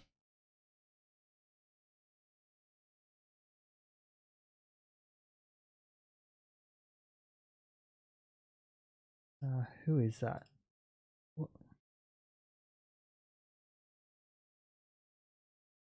Why are you posting those links? That's not Douglas, is it?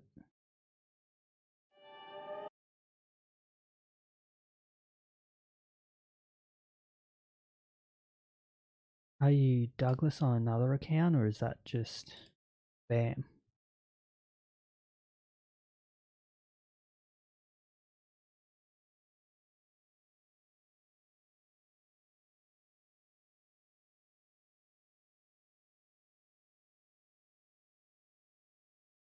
Okay, well, I'm just going to remove those.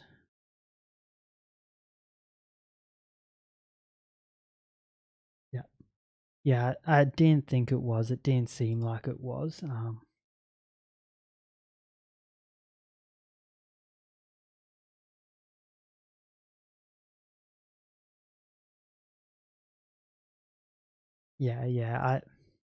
thought, oh, maybe is the videos he was talking about for like some group project or something, but no. Okay, so I've removed those.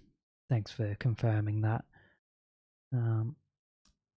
Yeah, so like I said, Hood, Outlaws, and Legends, you can see it. Let's go all time. You can see when it was released, it had a decent player base. It sort of went down, it's 200-ish when I started to drop out, which did mean it was starting to get hard to find games in the Southeast Asia servers.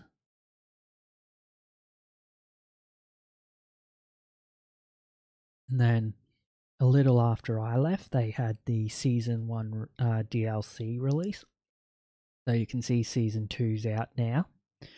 So after an initial drop off, it sort of held on around 200-ish. And then there was a bump up for the Season 1 DLC release. And then boom. Like, you can't even tell where the Season 2 release was because literally no one is playing it anymore. It's got like 30 average players now, 30 to 40. Which trying to find a multiplayer game with 30 players is just impossible. Like, you literally can't have half the player. Oh, actually, you can, yeah. Yeah, you need 10 per game. But yeah, especially here in Australia, average for. Oh, that's peak. Sorry. That is the peak number. Look at this. Average players currently 11 for a game that requires 10 players to fit in a game. I don't know what those 11 players are doing. I know they do organized games. Sometimes people like hop on a Discord, hey, can we get 10 players together for a game tonight? Stuff like that. But like, yeah, game's dead. It was fun. I enjoyed it while I played it, but that game is well and truly dead. Ooh, my 6700 XT arrived. How long have I had that? So late May, I picked up a new GPU. Started, switched from my old 3 gig GTX 1060 to a Radeon 6700 XT. And that's been going well. I've been enjoying it. And you can see I was getting sick of the wait times on Hood. Lobby Simulator stream title. Okay. So, next thing I did is GTA RP. So, RP, actually, I might just skip through this bit fairly quickly. So the main goal was to get onto NoPixel. NoPixel, if you don't know, is the biggest GTA roleplay server. It is whitelist, like you need to do an essay in which you answer multiple questions about how you intend to play, make sure you understand the rules, all of that. So,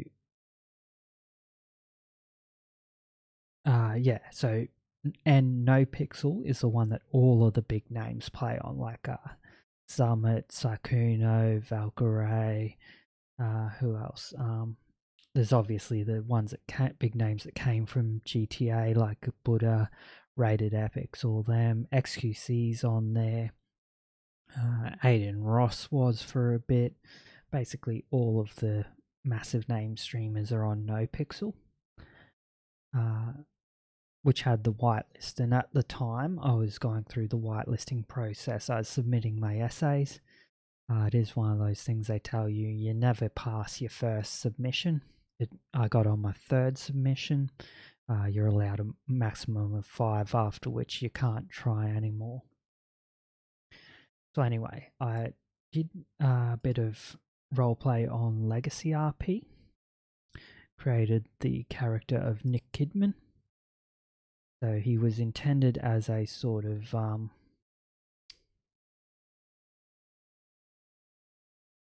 BMX pro, or wannabe BMX pro. Honestly, I just fell into self-insert, and I'll get more into that later when I get to the GTA period. But yeah, basically join Legacy RP just to get a hang of mechanics, just to get a hang of roleplay. That was pretty fun on Legacy, but like the RP there isn't that great. It's I just did a bit of garbage, sort of running around collecting garbage as a job. But anyway, so yeah, bit of Legacy RP there, bit of Hood, and now we get to the first time I ever actually start getting views. Or at least getting views on YouTube. So before this, I had people sort of popping in on both. Well, I had people popping in on Twitch, and I was still averaging under a viewer a stream. But I was, getting people that popped in. I had 1 or 2 people that I saw on occasion come back. I basically never got views on YouTube. You can see here 15 views there, 0 views there. I think that 15's probably, oh no, I've got a 21 there, but like single digit views, and most of those are just people popping in for 5 seconds going, no, don't want to watch this, and leaving.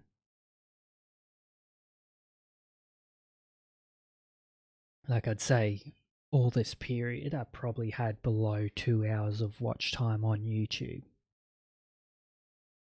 Then we get to the Blood Bowl 3 beta. So Blood Bowl 3 is a board game.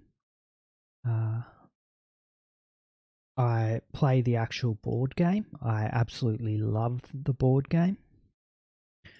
Well, I should actually mention DLive at some point. We'll get to that shortly. So, Blood Bowl. The current version that's out is Blood Bowl 2. And it's basically just a representation of the board game in video game form.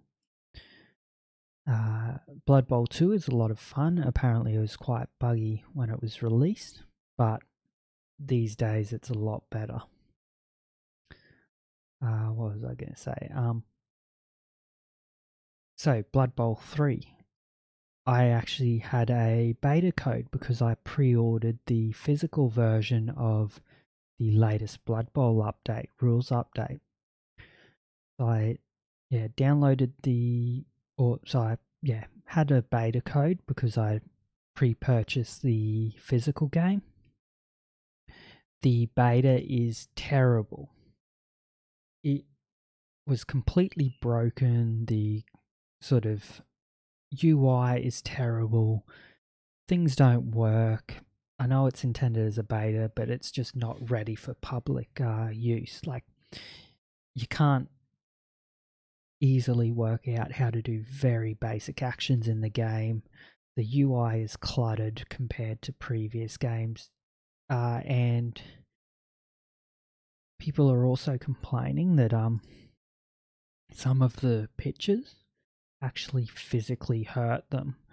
So like you can see they got the bright yellows and all that here. I didn't really have this issue, but there are a lot of people saying that the color tones were actually giving them headaches. So yeah, people had a very bad experience with this. And this is the first time I actually started getting decent views on videos, and decent being very relative, because I was playing a limited beta that not everyone had access to. So I got 79 views on my first stream. At the time, that was the highest I had. And then I realized there was a bit of a sort of niche that I could fill. And I created these tutorials. And you can see here, apparently you need a tutorial to avoid accidentally using your once per turn actions. So in the game, let's increase this a bit. Oh, and also at the time I wasn't recording my videos locally because I did have the YouTube backups. So when I was creating an edited video, I'd actually download the VOD off YouTube, edit it, and then export it and then re-upload it. That resulted in very poor video quality. I don't know how well that'll come through on this stream, but basically the video quality was noticeably worse because it's just being reprocessed so many times. Morning. How's everyone going? My name's DeadRon. So I created these little 1 to 3 minute videos to help people out while they're using the beta. So how to avoid accidentally blitzing or fouling, how to pass. Like, in order to pass in a game sort of vaguely reminiscent of American football, like that's one of the most basic actions. And I had to create a tutorial on how to actually do that. Same with how to throw teammate, how to projectile vomit in the game, how to jump over teammates. Like, these should all be very basic things that just did not work. So those are the first times I actually got a decent number of views. You can see this one's almost at 200 views. Because it's only a 3.5 minute video, the watch hours aren't as high as a lot of other videos. But 200 views is still up there as far as my channel's concerned. It's probably my 5th or 6th most viewed video, which we'll see later on. But just to give you an idea of how my stream was and these videos, oh, hey Sway, welcome on in. Welcome. So I did my shell tours a bit earlier. I toured Clocaffeinated's wonderful spaceship shell, and also Douglas's wonderful haunted house shell. That was good. That was really good. I was hoping to get a few more entries, but the 2 I got were amazing. They were really good.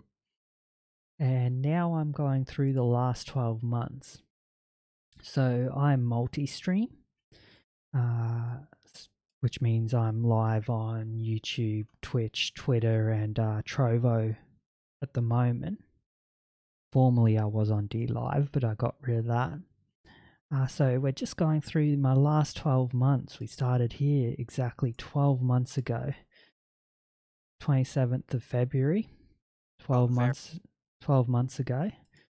And we're just working through sort of when I was a Geoguessr streamer, and I've changed a fair bit over the last 12 months, working out what works for me as a streamer.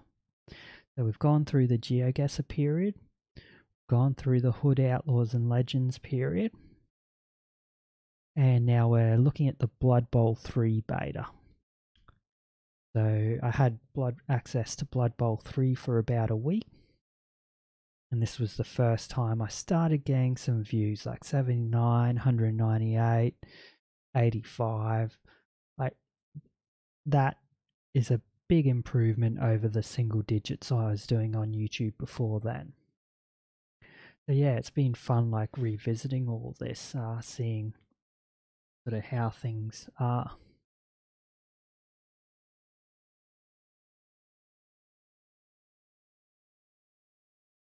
And sort of seeing how I've changed over time and all that.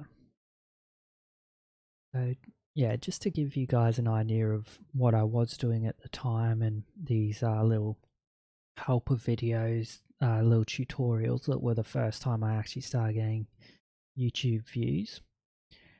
I'll just play this while I go to the toilet and while I grab another drink. I'll see you guys very shortly. Morning. How's everyone going? My name's DeadRon. I'm an Australian VTuber, and today, morning. How's everyone going? My name's DeadRon. I'm an Australian VTuber, and today I'm going to be doing a little tutorial on how to avoid accidentally blitzing in the Blood Bowl 3 closed beta. So, the beta is very buggy. There are a number of known issues, one of the most common of which is accidentally blitzing or fouling.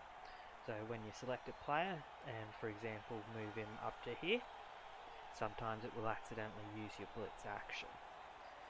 The reason for that is if you have selected a player and then mouse over someone and then go to move, it will register that you have moused over that person and assume that you want to blitz them. So I'm going to deselect this. If you do accidentally mouse over, you can deselect with right click. So I will move a few players to show that it isn't doing it accidentally. There. Now if I go with this guy, and I'd be very careful to work my way around players, and then move him up, you'll see that he doesn't accidentally blitz. Now with this guy, if I were to move my mouse over these two and then move him up to here, you can see that I just used my one blitz action for the turn.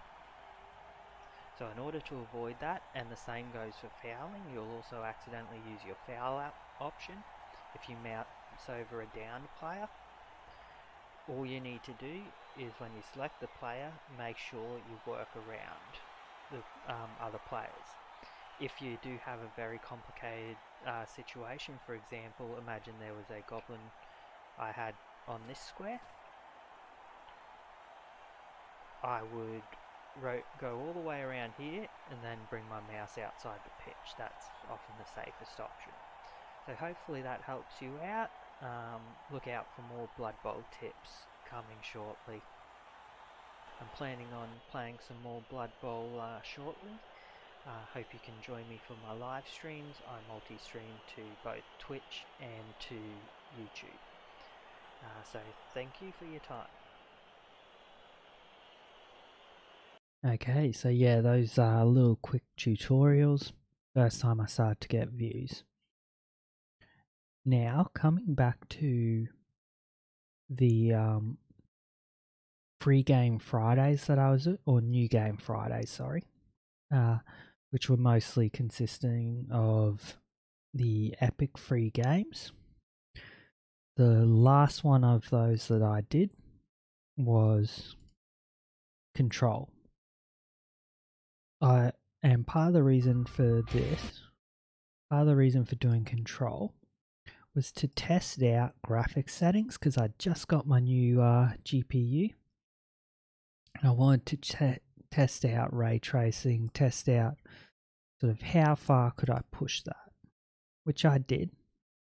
But then even after lowering the graphical settings back down, the game crashed. It crashed twice. You can see there's two videos there. One that's 30 minutes, one that's 10 minutes. And so that's what convinced me to stop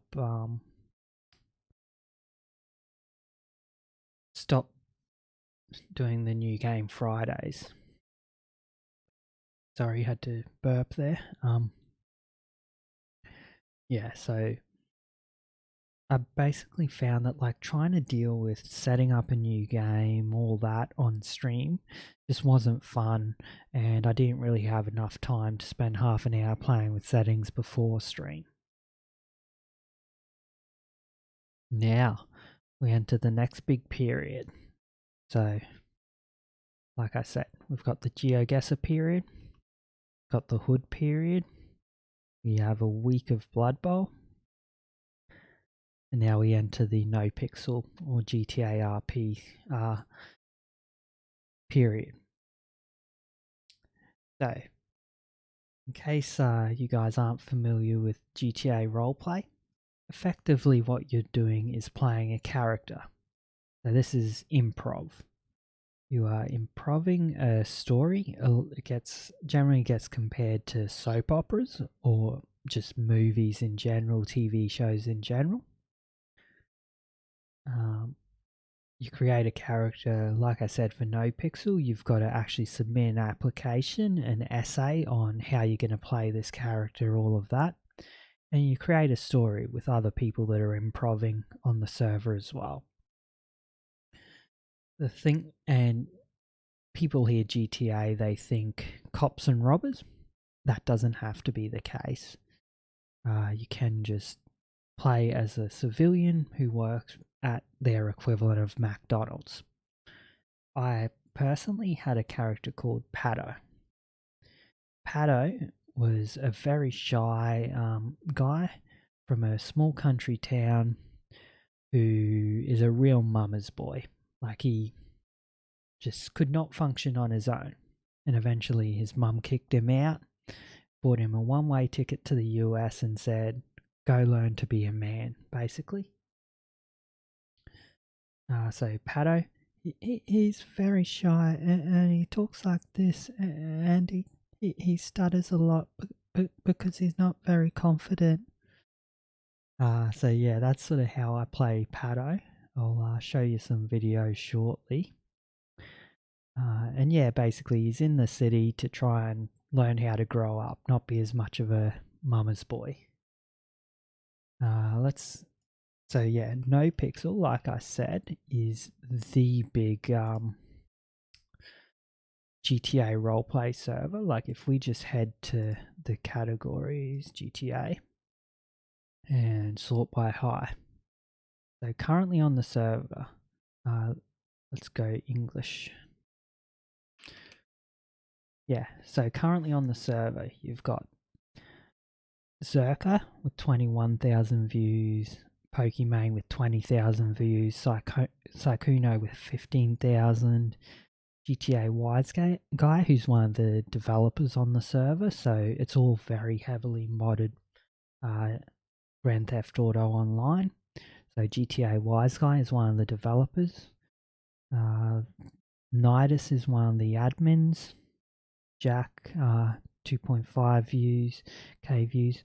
So you've got a lot of big names on the server,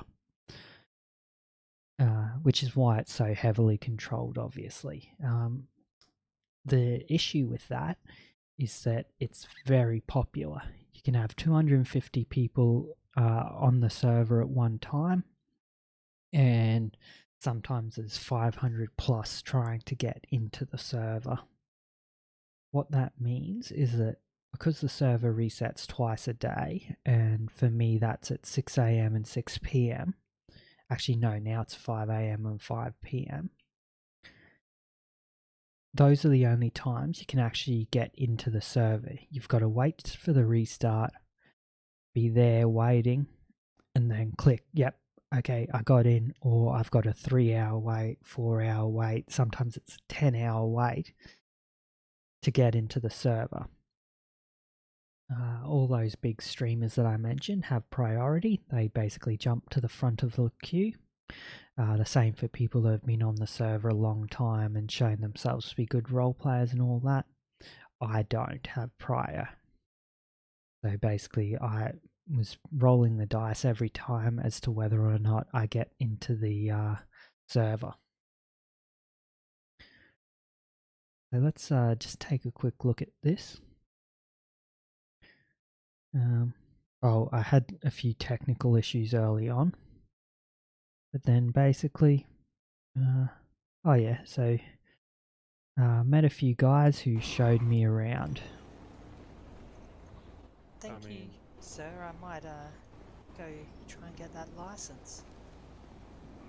Yeah, good luck. Yeah. I need to go up there myself. Try to get my firearms, my hunting, and my fishing license. Do you know if there's any judges in town? I don't know, sir. Like I said, I'm new. I don't know if I told you. Okay. I told him. Are you going to be using a personal vehicle, or are you going to be renting one, or how are you planning on getting there?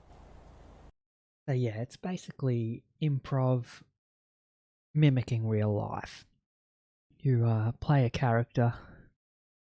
My character Pato actually got a job. Where are we?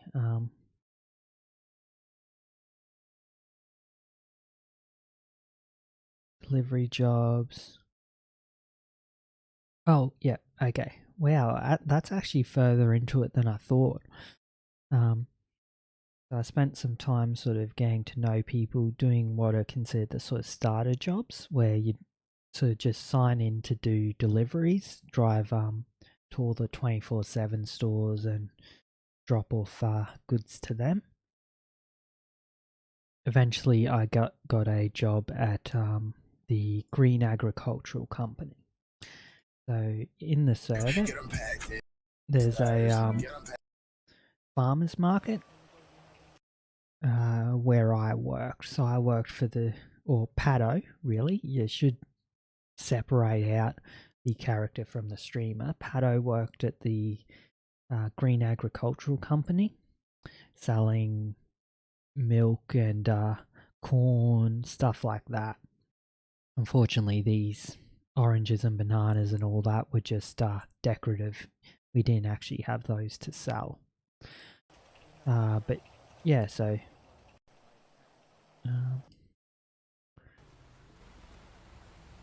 unfortunately, so that was Pato's boss, Juice. So she helped me out a lot. Sure am. Taught our favorite cow is taught Pato how to work at the markets and all that. Yeah, and you can see actually stream wise, I've moved from that follow account to this little banner, which predates my current one, just Twitch, DeadRon Gaming, which is now DeadRon _ and YouTube DeadRon. So I had a lot of fun on NoPixel, but the big issue, and you hear this from all the smaller streamers, is the queue. You need to base your schedule around getting in when the server resets. It makes life very difficult. And because a lot of the time you've got a 10+ hour wait, it means that as someone, unless you are chasing that every server reset, every 12 hours you're getting on, trying to get in, obviously I've got a full-time job, I can't do that. It meant that I was only getting into the server once to twice a week. And then the other thing, I could only play for 2 to 3 hours at a time unless I get in on Saturday morning. So it became a matter of trying to, or Sunday morning. You really do begin spending too much time trying to get into the server. And for the style of roleplay that I want to do, I'm not just doing Banks and Robbers roleplay. I'm not just hopping on, running around and having fun. I'm trying to do sort of really dedicated roleplay where you create like a second life in the city, all that sort of stuff. Trying to do that for 2 to 3 hours at a time, once to twice a week, just doesn't work. So as much as I love NoPixel, as much as it is a great opportunity to try grow your streams, because obviously people will run into someone like Sykuno with 20,000 viewers. If 1% of his viewers hop over to your stream and say hi, that's brilliant for your stream. But I don't want to be like that. I don't want to be just blatantly clout chasing. I want to play RP. And trying to do that on NoPixel just doesn't work for me in my situation. I was actually looking at moving over to a different style of RP. So I was considering doing a fantasy game. Like I really wanted to try something different because I could have moved to a different GTA server. And there are tons of those around. But I just felt like I wanted to try something different. I've done the GTA RP. Let's try a different style of RP. So I looked around and it seems like the biggest one is Conan Exiles.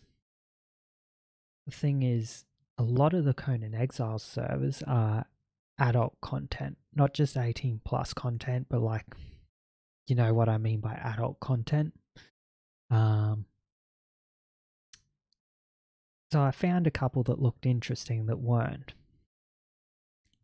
And I was sort of interested, sort of not. Then I tuned into and I watched a few streams as well. But then I tuned into a stream on one of the main servers and they were just basically doing an MMO raid. Like, yeah, they played characters while doing it, but yeah, they were just basically doing an MMO raid, which isn't really sort of my style of roleplay, isn't what I'm interested in. So that kind of put me off that. And I really struggled to find a fantasy game with a good player base of role players that aren't just a sideline on a regular server. Because I know there are people that do like roleplay in WoW and Guild Wars and that. They're playing along other people who aren't role-playing on official servers. So I would like to go back to roleplay at some point, but just finding what works for me, finding a game that I want to do on a server I want when I have the time to actually roleplay how I want to roleplay. It's a lot of things have to come together. I hope to do it at some point, but we'll see. I think I will get back into roleplay at some point, but I don't have any plans to do it anytime soon. So that's the NoPixel era, which to some degree overlaps with the ComfyCraft era. So as I mentioned, you've got this issue of the queue in NoPixel. And I was like, I need something to do in situations where I've got like a 3-hour wait. Like say I do log in on Saturday morning and I've got a 3-hour wait to get into the server. So as far as NoPixel goes, it's like the biggest name. I just found it through watching streamers. As far as other ones go, I think mostly just Googling. Like if I Google big GT RP servers, yeah, like you just look at articles. Reddit's probably one of the better ways. Reddit. Yeah, like what is the best RP servers of 2021? So you just see what people recommend. So SimLife is apparently one that people recommend. Grand Roleplay. Yeah, so people just recommend their favorites. I think that's probably the best way. Just search for the game, RP server, and or roleplay server, and Reddit is usually a good way.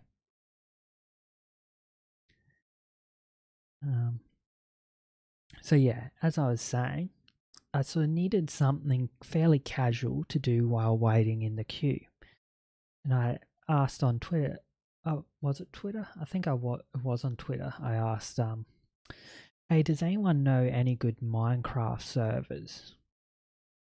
And the thing is, ComfyCraft, which is a group of content creators for, a group of VTubers, just recently started their server. Okay, so interesting. Apparently, I went back to the follow account. I hadn't realized I'd gone back to it after starting the banner up top.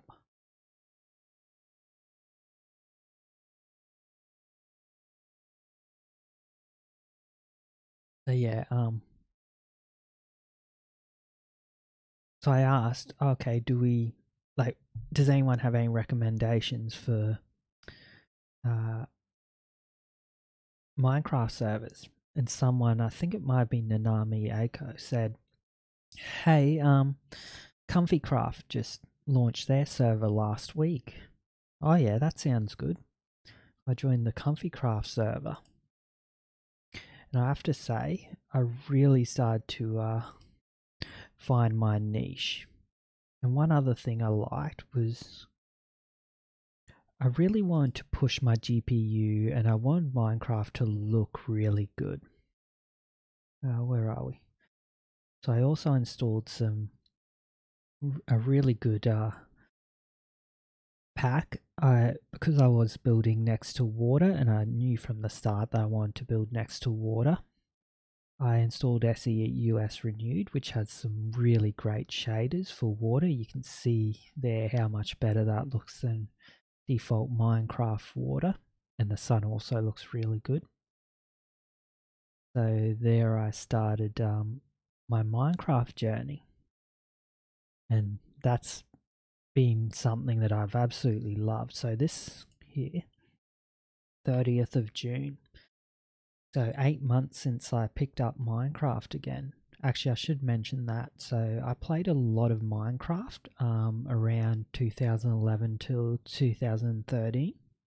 And then I did not touch it at all, apart from trying it for half an hour on Xbox until last year. So that's about a seven or 8 year gap from Minecraft. I started playing again last year and have absolutely loved it. You can tell because it's still one of my main games. So one of my 2 games now. So ComfyCraft was a great time. I created this little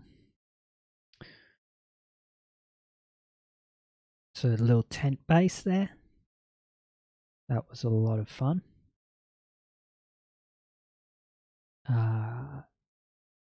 So essentially at that period I was playing both NoPixel and I was playing ComfyCraft, and that continued for quite a while. So I wanted a third game. So I was doing NoPixel, I was doing ComfyCraft, and I kind of wanted a third game. I just realized that should be number 1, not number exclamation mark. So one day I was browsing the internet, I saw a headline saying Monster Hunter Stories 2 is more than just Pokemon on PC, or a Pokemon clone on PC. And I went, oh, completely missing the point of or sort of missing the point that they were trying to make. Went, Pokemon clone on PC? Yes, please. And then I found out that Monster Hunter Stories 2 has a free demo that covers the first 5 to 6 hours of gameplay. So I got the demo and I loved it. So here we go.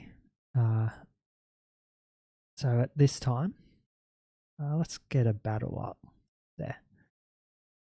So yeah, basically sort of similar to Pokemon. You've got different monsters you can choose, but then in addition to that, you've got weapons from the Monster Hunter series. You've got different styles of attacks. So in addition to your usual like water, electricity, grass, you've also got power, speed, and technical. It's a lot of fun. I've played about 30 hours of it. Apparently the campaign is about 38. It's been a month or two since I've actually played it, but I really do need to get back to it and finish up the game because I've really enjoyed it. I do think the campaign is dragging on a bit long though. I do have to say that. I think the Monster Hunter Stories 2 campaign does drag on longer than it needs to. Yeah, I've enjoyed that. It's been a great time. So yeah, at this period, I was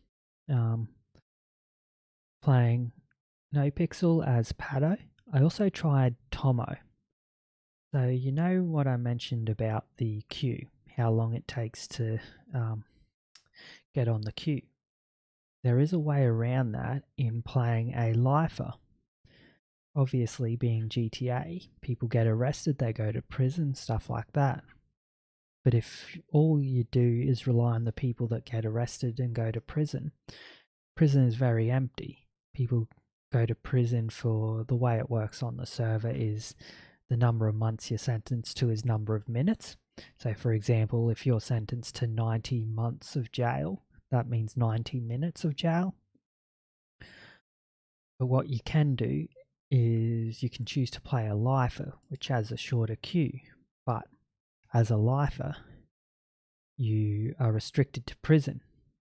You just stay in prison the whole time, basically providing content for people that get arrested and that. I created this character Tomo, who was supposed to be like a scammer, real con artist, and I found that I just wasn't enjoying playing him. The character didn't play out how I'd like.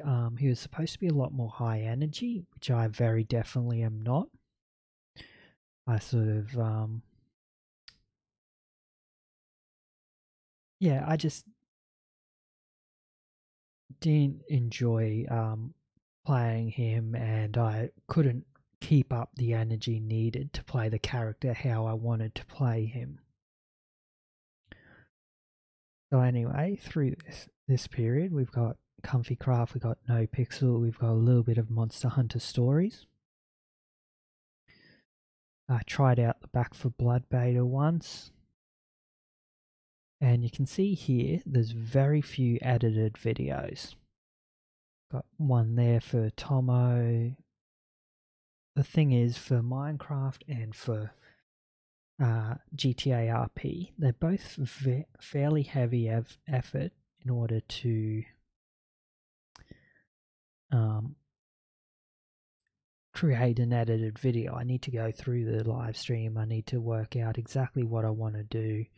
All that. Like, I need to work out where all the best moments are. So yeah, this period, a lot of GTA, a lot of Minecraft, a little bit of Monster Hunter Stories. Then I had a period here, so yeah, you can see 6 months, 6 months, 6 months, and then there's only a few in the 5 months. So around September last year, work just got busy. I wasn't feeling streaming as much as I had. So I took a bit of a break and only had a few short streams during this period. So around then is when I decided, you can see, oh yeah, episode 20 is saying goodbye. So I decided I'm gonna step away from roleplay.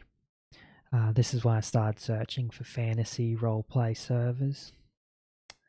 I edited my last few videos, and that was the end of my time on NoPixel. So that ends, where's that? Pato says goodbye. So August last year. So yeah, September's the month that I mostly took off last year. Okay. So from that point on, I was basically just doing Minecraft, playing on the ComfyCraft server, working on my supervillain lair and my aquarium. There's the aquarium video. So that's what, from end of August last year up until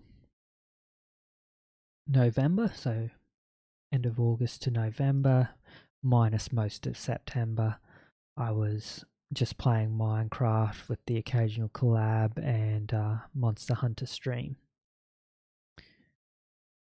And then we've got The Sims entering the final stages.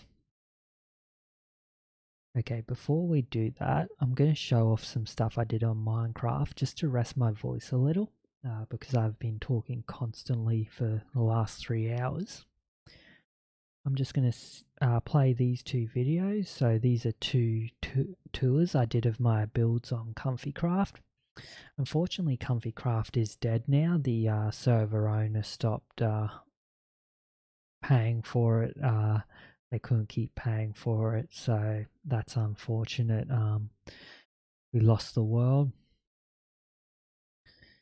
So yeah, I'm going to take a short break while we watch these 2 videos.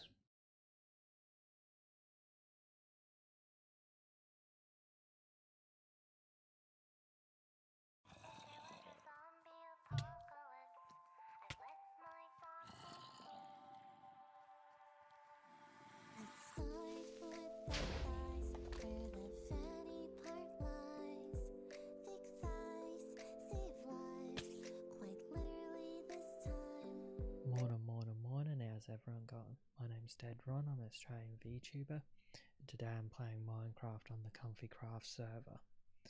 This is my home base on the server, and I am currently running the Modern Arch Realism texture pack with SEUS shaders. So let's take you around. I've created a little canal from a number of existing rivers, heading up to Ron's place, as this is called. As you can see, I've got it lit up with glowstone, and I have a small patch of lemons around the edge here. So here is the surface camp with my little tent, campfire. This here is Ben. He was a gift from Zanakai, another VTuber on the server. Got a bed, a few stoves, and a little storage chest. And if we go around here, I've got a little fenced off area. A couple llamas that were left by a villager who has never returned. A skeleton horse that was left by someone, I assume probably Zen again. I've never taken it anywhere, to be honest. So that's the fenced area. We are surrounded by a forest up the back here. And now for the super secret underground lair. So as we head down here to our lair, we have a water drop, we turn around this side, and as you can hear, our entrance is another portal. Through the portal, we have our red carpet leading to the golden throne. Obviously, fire and lava, because those are absolute necessities for an underground lair. Petitioners can come to me as I sit here on my golden throne and hear their pleas. There we have some seating for the common folk, magma blocks on the wall and ceiling, and then as you head along the carpet, just to your left here are my mines.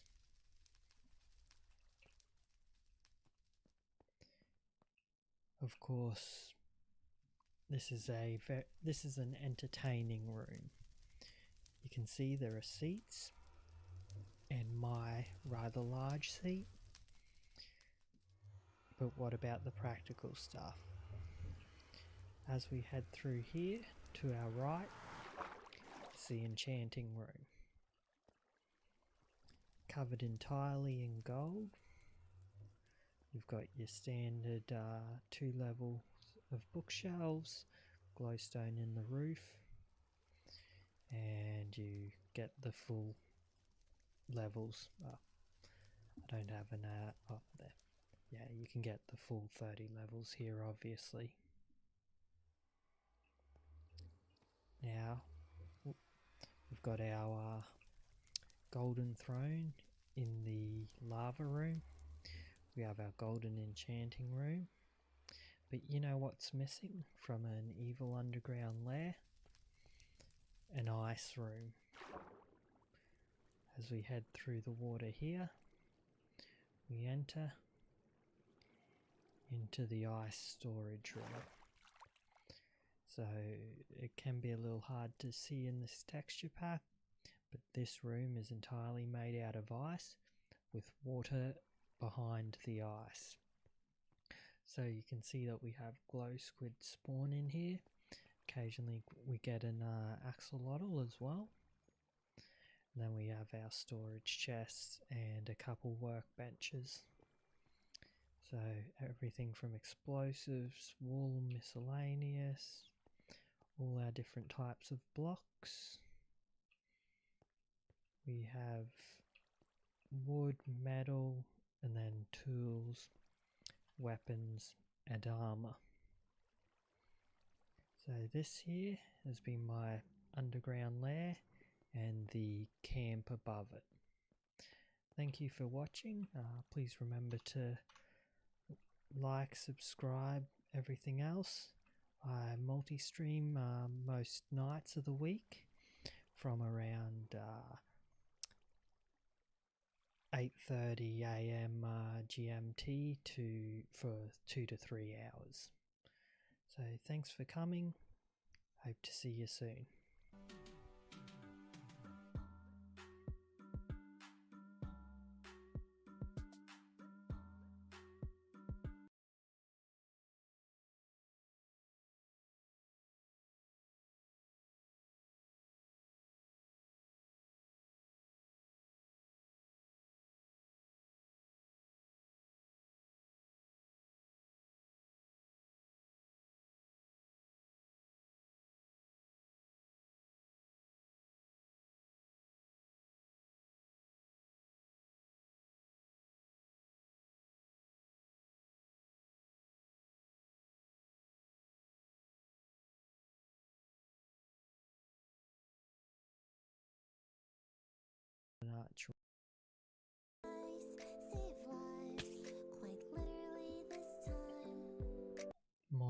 Morning, how's everyone going? My name's DeadRon, I'm an Australian VTuber, and today I'm playing Minecraft on the Comfy Craft server.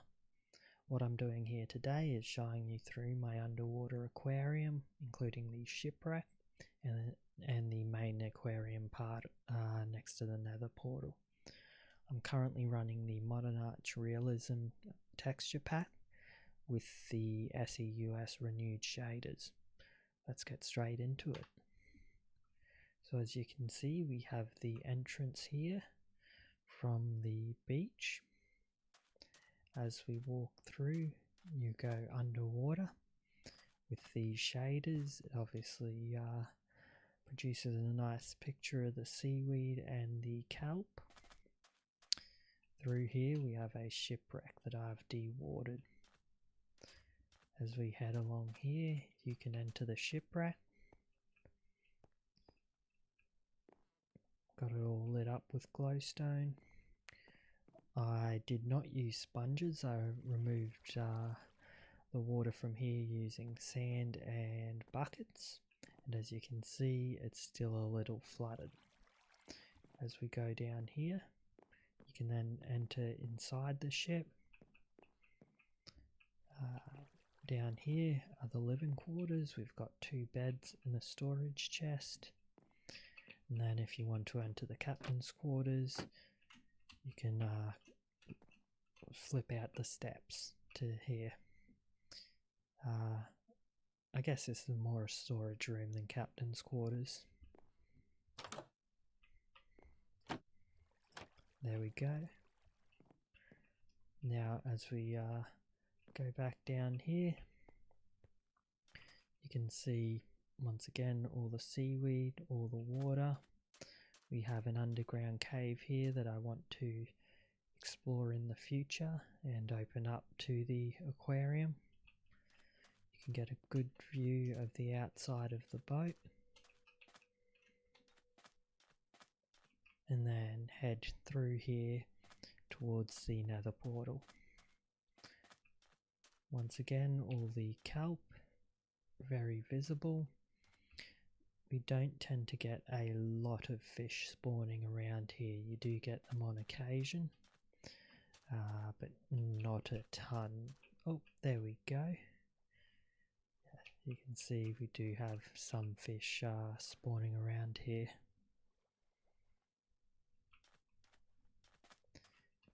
Then as we head through here, we follow the natural path of the ocean floor, heading down towards a ravine. So we cross over the ravine at a rather shallow point right here, where you can see the seaweed or seagrass growing underneath us. And then we start heading back up, following the natural contours of the ocean floor, and we enter the main aquarium area. We have in here a large number of fish, ranging from salmon to various tropical fish. We also have pufferfish, turtles, and every now and then we get a dolphin spawn in here. Got some cod there. Very secular, the cod. They tend to hang around with each other. Here we have a naturally existing nether portal. We'll go through there at the end.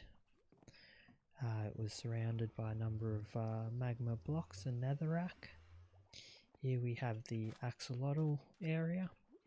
This area was initially,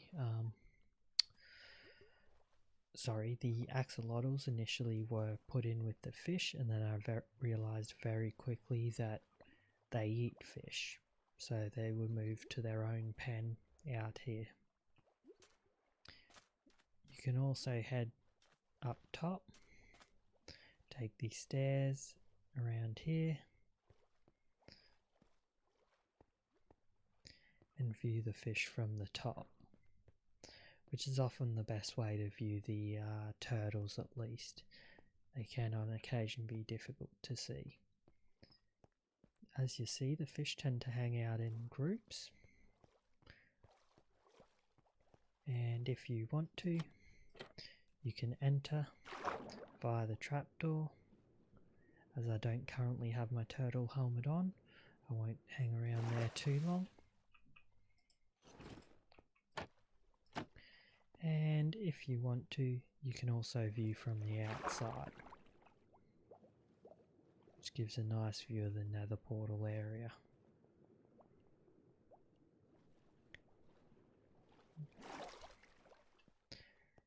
So this, once again, was excavated without a sponge, entirely using sand blocks and buckets. And the fish were all transported via bucket, obviously.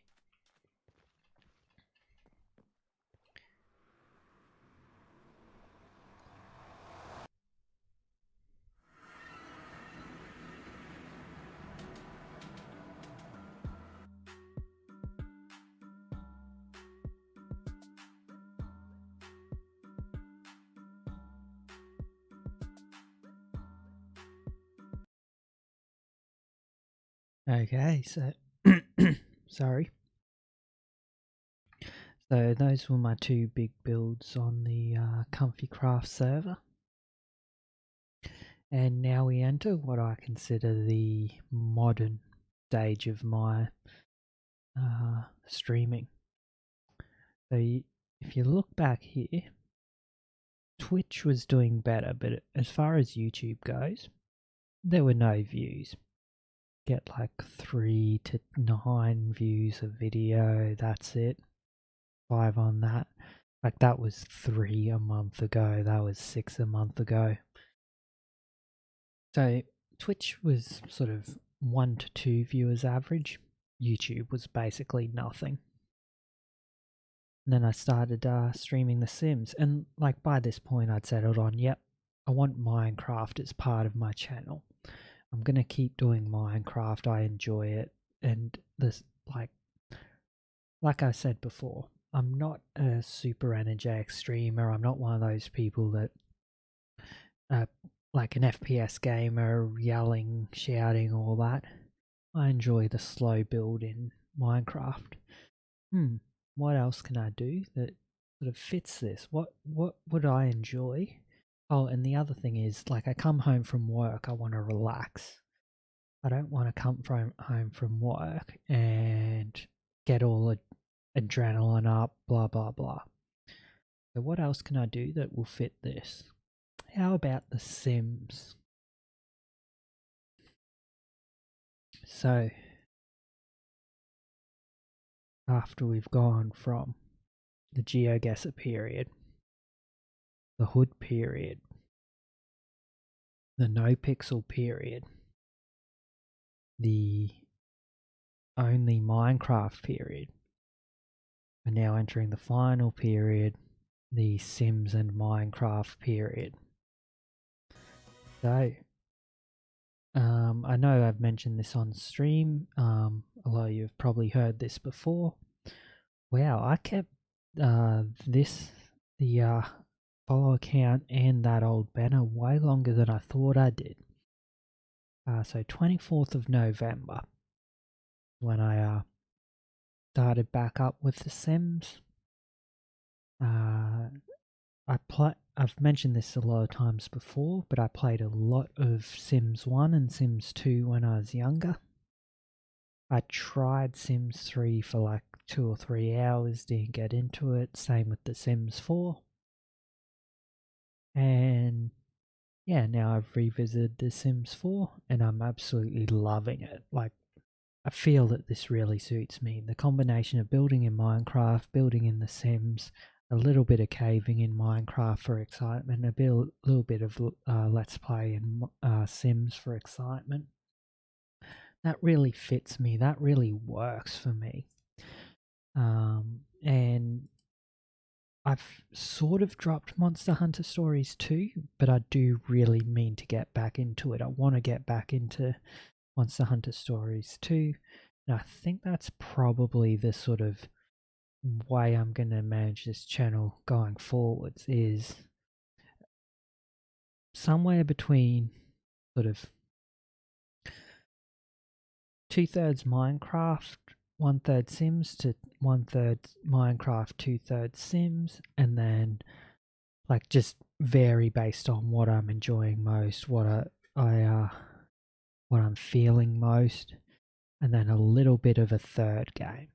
which lately I've been doing, what's the word I'm looking for? I've been doing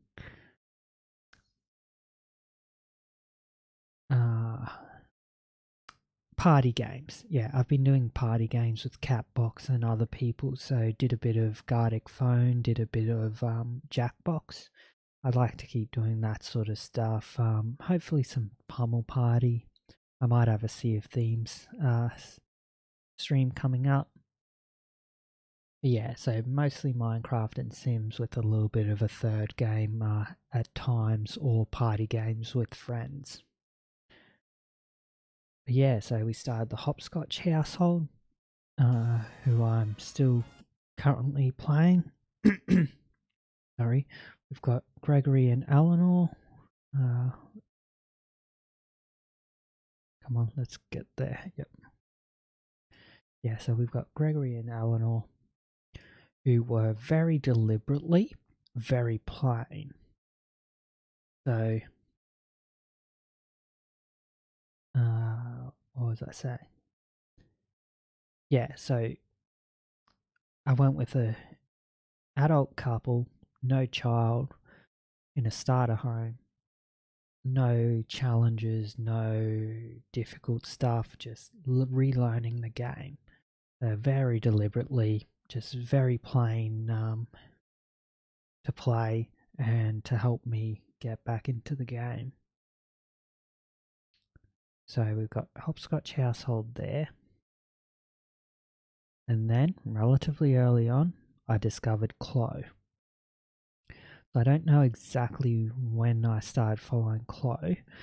I'd say it was probably around this stream 3. Let me get rid of this bot.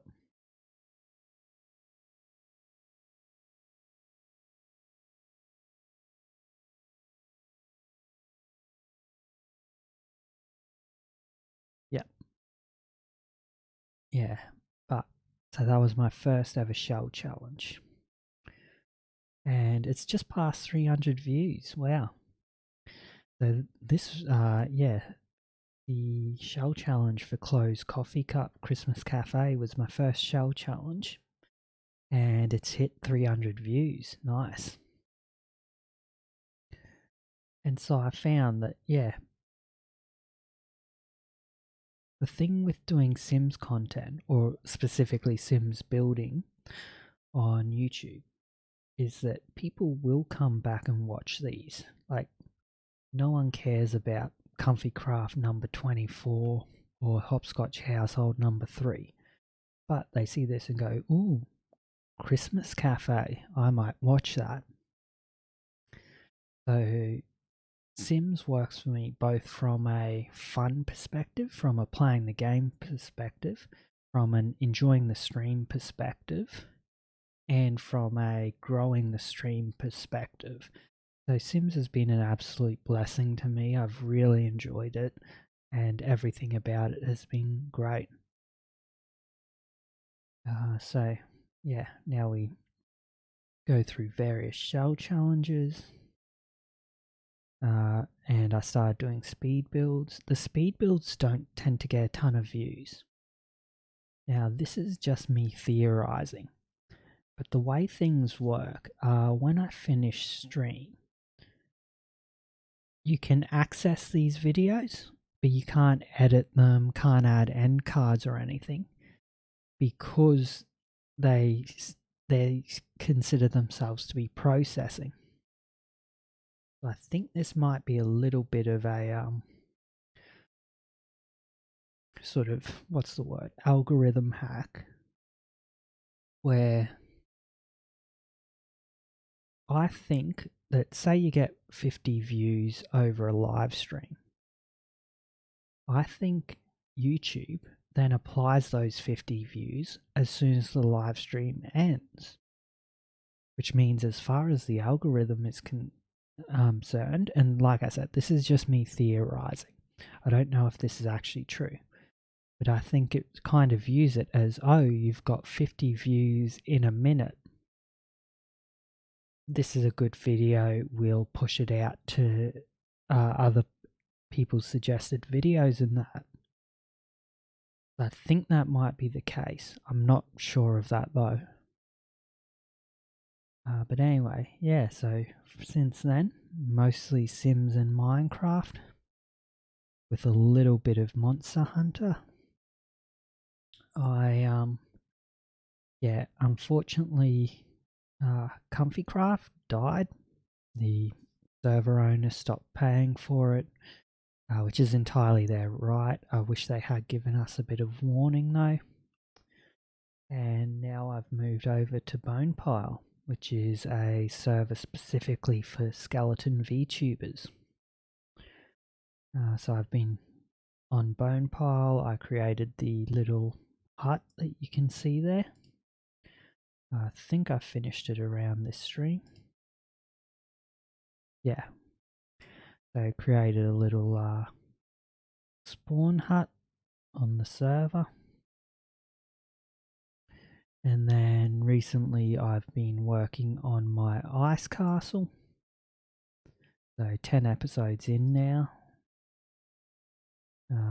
All the way at the end here.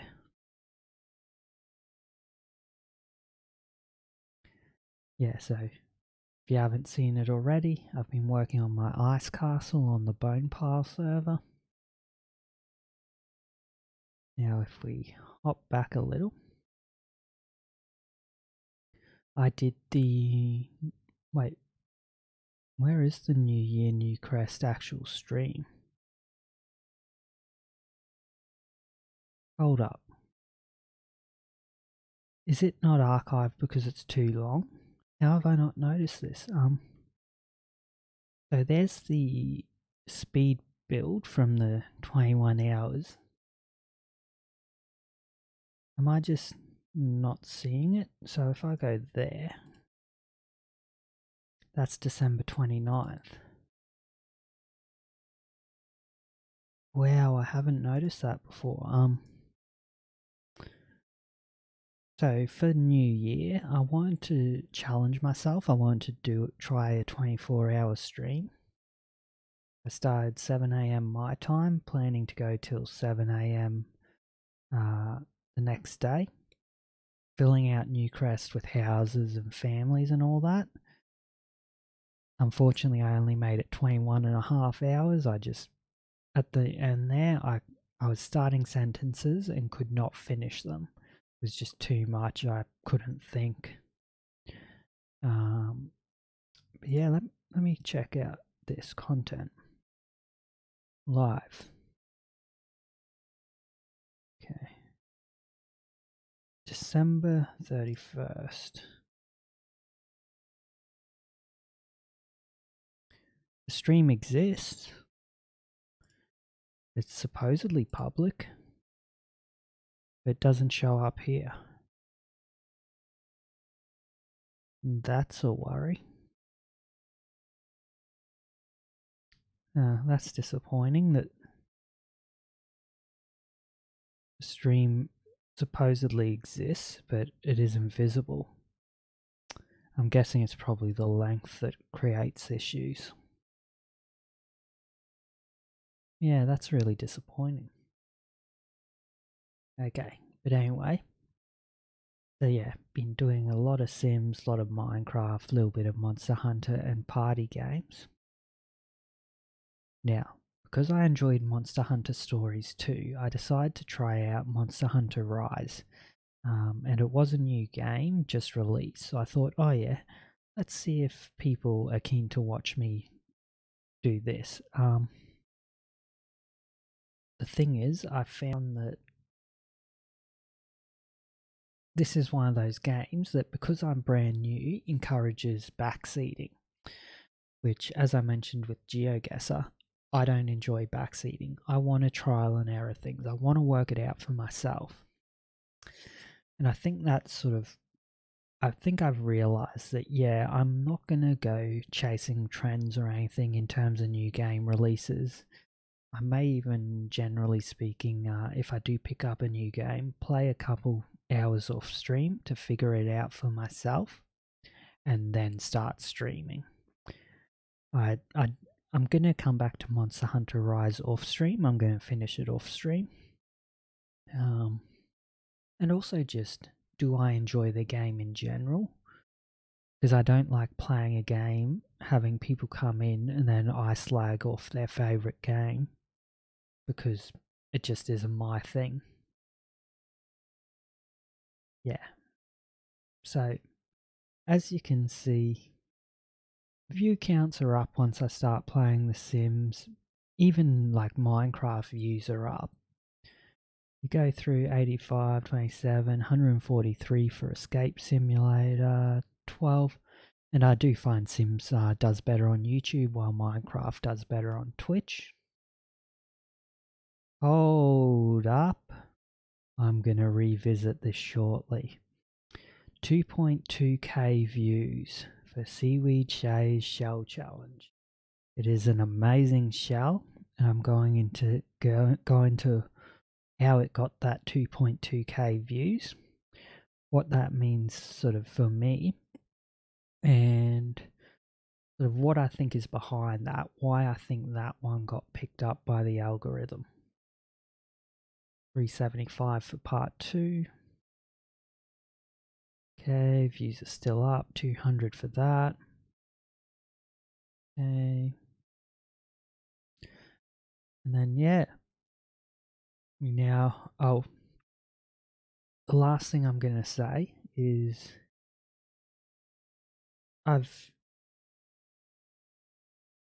one thing for me, one big thing is trying to balance the issue of time availability, effort, and enjoyability.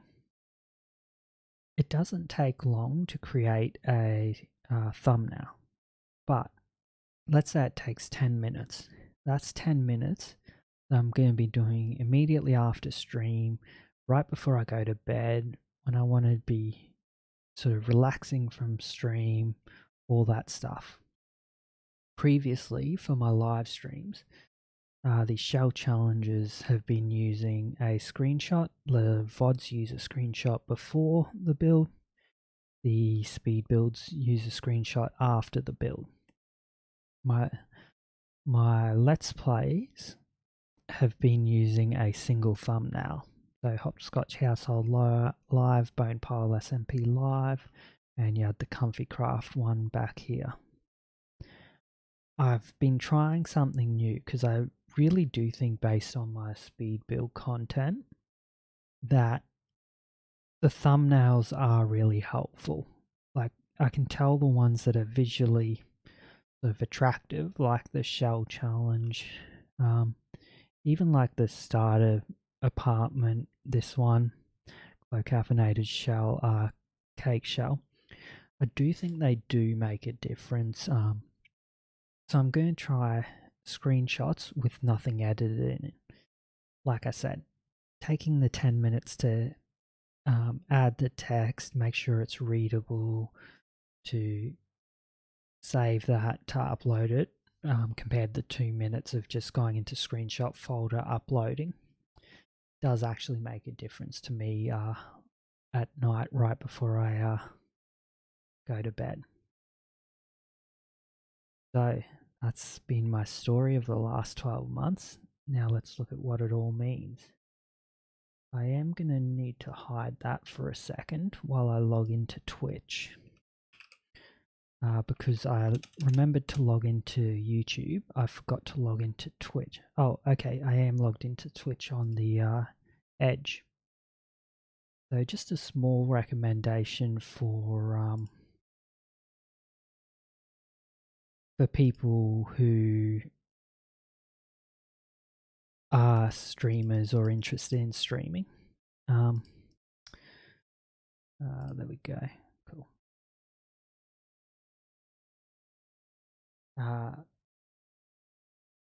Where was I going with that? What was I going to say? I was going to say something.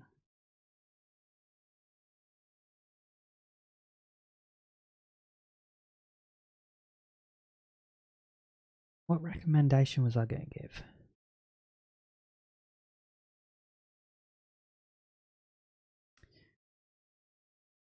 I can't remember. Um,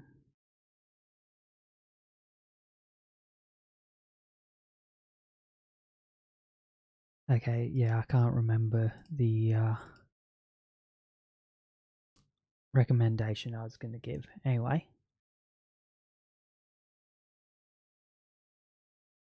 So, how have I done over the last year? So, one thing I will say, a lot of new streamers are really keen to get affiliate because that means you can start bringing in money. I can't become affiliate because I do multi-stream, or I could become affiliate, but then I would have to stop multi-streaming. Trying to grind out affiliate just by getting views isn't that easy. Like, getting just anyone to watch you is hard. However, if you're trying to get it intelligently, let's say, is very easy. There are plenty of creator networks, discords and that, where people will just view for view until you get affiliate. I didn't need to do that because I'm multi-streaming. I'm not chasing affiliate. But I didn't want to do that either because that doesn't build your channel. Yes, you get access to emotes. Yes, you get access to channel points and that. Honestly, I don't enjoy the gamification that comes with channel points. Like, I know a lot of people do Poke Catch and all those sorts of things. I don't really like that. I prefer chat to be chat, not them playing their own game while I'm playing my game. So I've never chased affiliate, and I also, and I've also just sort of, part of the reason I was willing to go with the multi-streaming route is, let's say I do get affiliate and I'm averaging 3 to 5 viewers. How much money is that going to actually bring in? Like, I've seen people complain that the payout of, I think it's $50 a month, US bucks a month or whatever, to get Twitch to send you money is too high. They want their $25 a month or that. I work full time. Like, $150, $100 a month, sure, it'd be nice, but it's not going to be life changing for me. I work a full-time job, a professional job. I don't need I'm not dependent on an extra $50 a month or whatever I'd get as some tiny streamer. I'd rather have my reach expanded.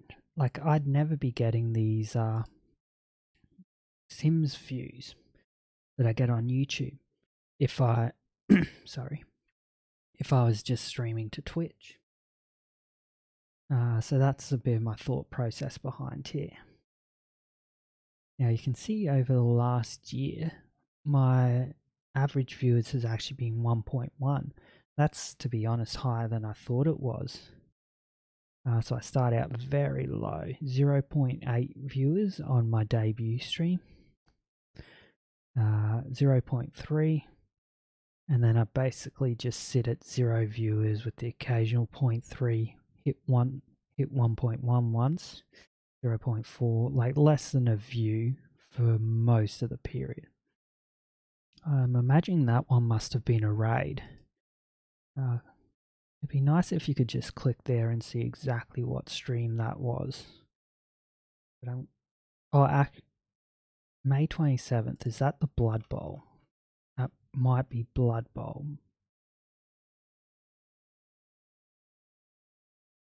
No, okay, so a few days before that. Yeah, so I think that was a raid, that 5 viewer average. Yep. Okay, 1.7, and then back down. Now this period here where I'm like from July until late August when I stopped streaming. Around then I was getting 0.8 to 1 viewer average. And I really appreciated finally having someone to talk to. It does suck when you're like playing a game, you'd like to talk to chat, but there's just literally no one in there. So it was nice to finally hit that point where more often than not I did have someone to talk to. Then we've got my little break from late August, and there are more streams in here than it looks like. It's just that they were 0 viewer streams. Then come back in October, and my Minecraft is averaging 1 to 1.5 viewers. This stream here on November 26th was a raid by a streamer called Yoshi, who now goes, or Yoshi, who now goes by Shy Pig. I'll give them a shout out. They're a great Minecraft VTuber.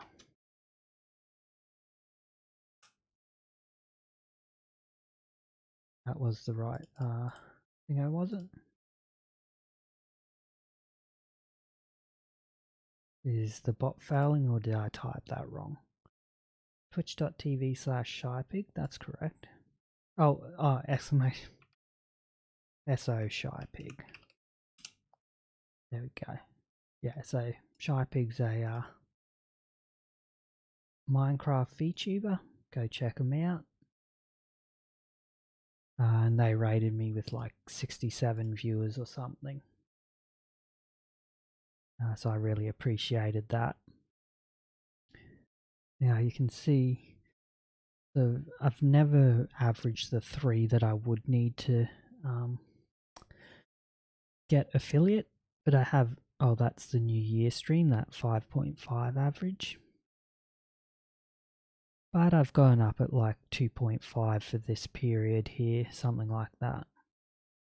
Yeah, so November 24th, just before then, is when I got started playing Sims. And you can see the numbers have been up since then. Yeah, numbers have been pretty good since I started playing The Sims. I think that's a combination of just getting better at content creating. Minecraft does alright. Like I said, Minecraft does better on Twitch than it does on YouTube. While Sims does better on YouTube than it does on Twitch. And I also think that's partially because of how YouTube focused The Sims is. People watch Sims videos more than they watch Sims streamers.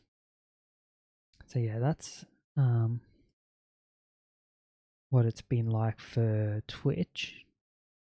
If I go last 30 days, 1.4 average, and those early ones are going to start dropping off.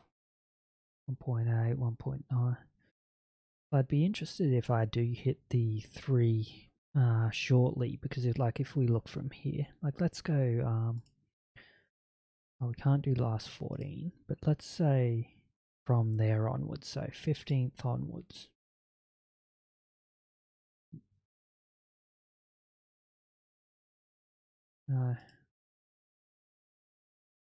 Okay, so there, and then move this one to, how do I get this to there? Okay. Okay, so there, and then, no, there.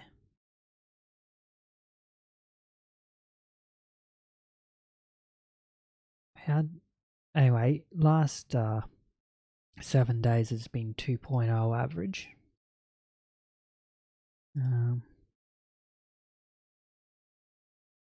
Can I go to why? Oh, that's okay. Sorry, I was misunderstanding how this works. That's start date, that's end date. I was thinking that was January, that was February. That confused me. Okay, so update. Yeah, 1.9 to 2 the last couple weeks.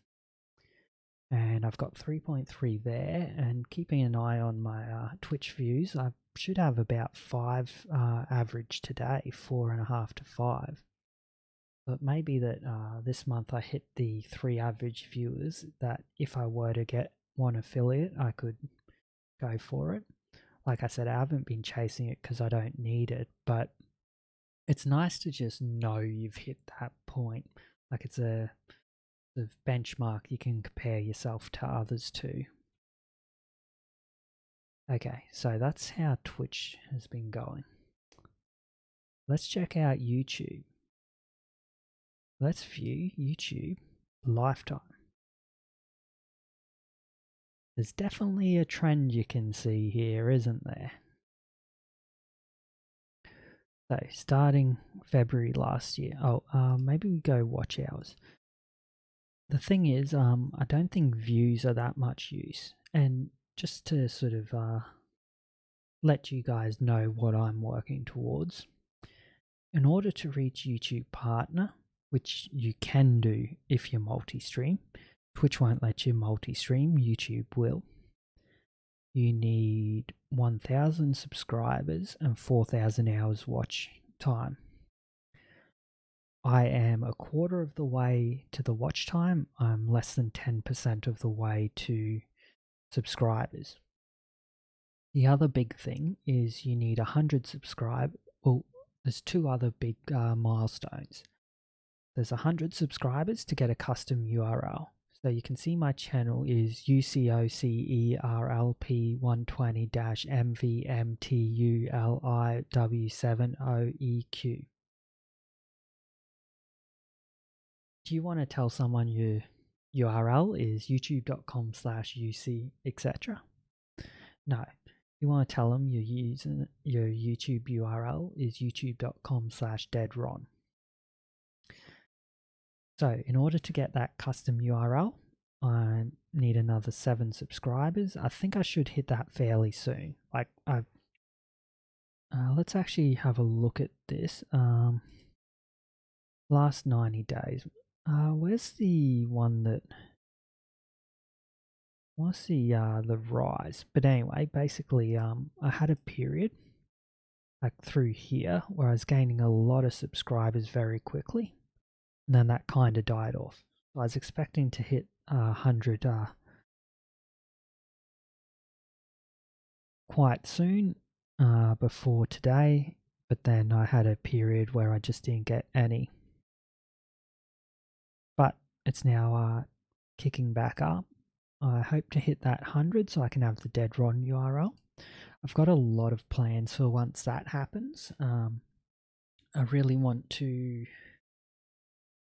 I'm going to get on Instagram and TikTok once I can watermark my images with youtube.com/DeadRon. I'm going to update a lot of my graphics, a lot of my links. I'm going to change from Linktree to YouTube. I'm going to really focus on trying to grow YouTube, I think. Try and get that subscriber count up.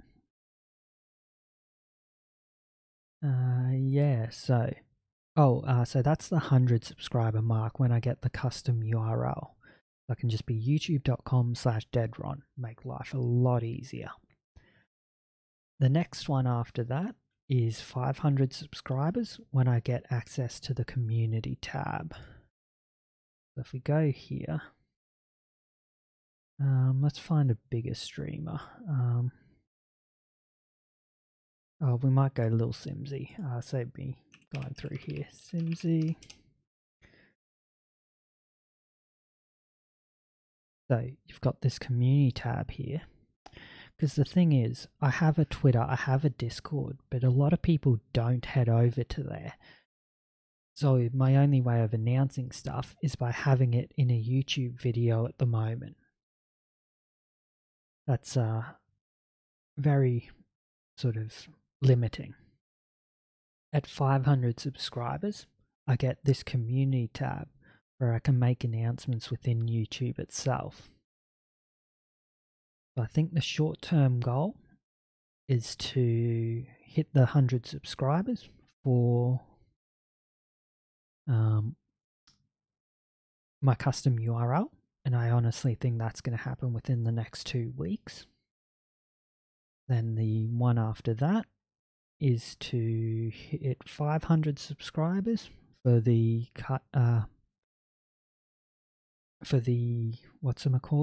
community tab.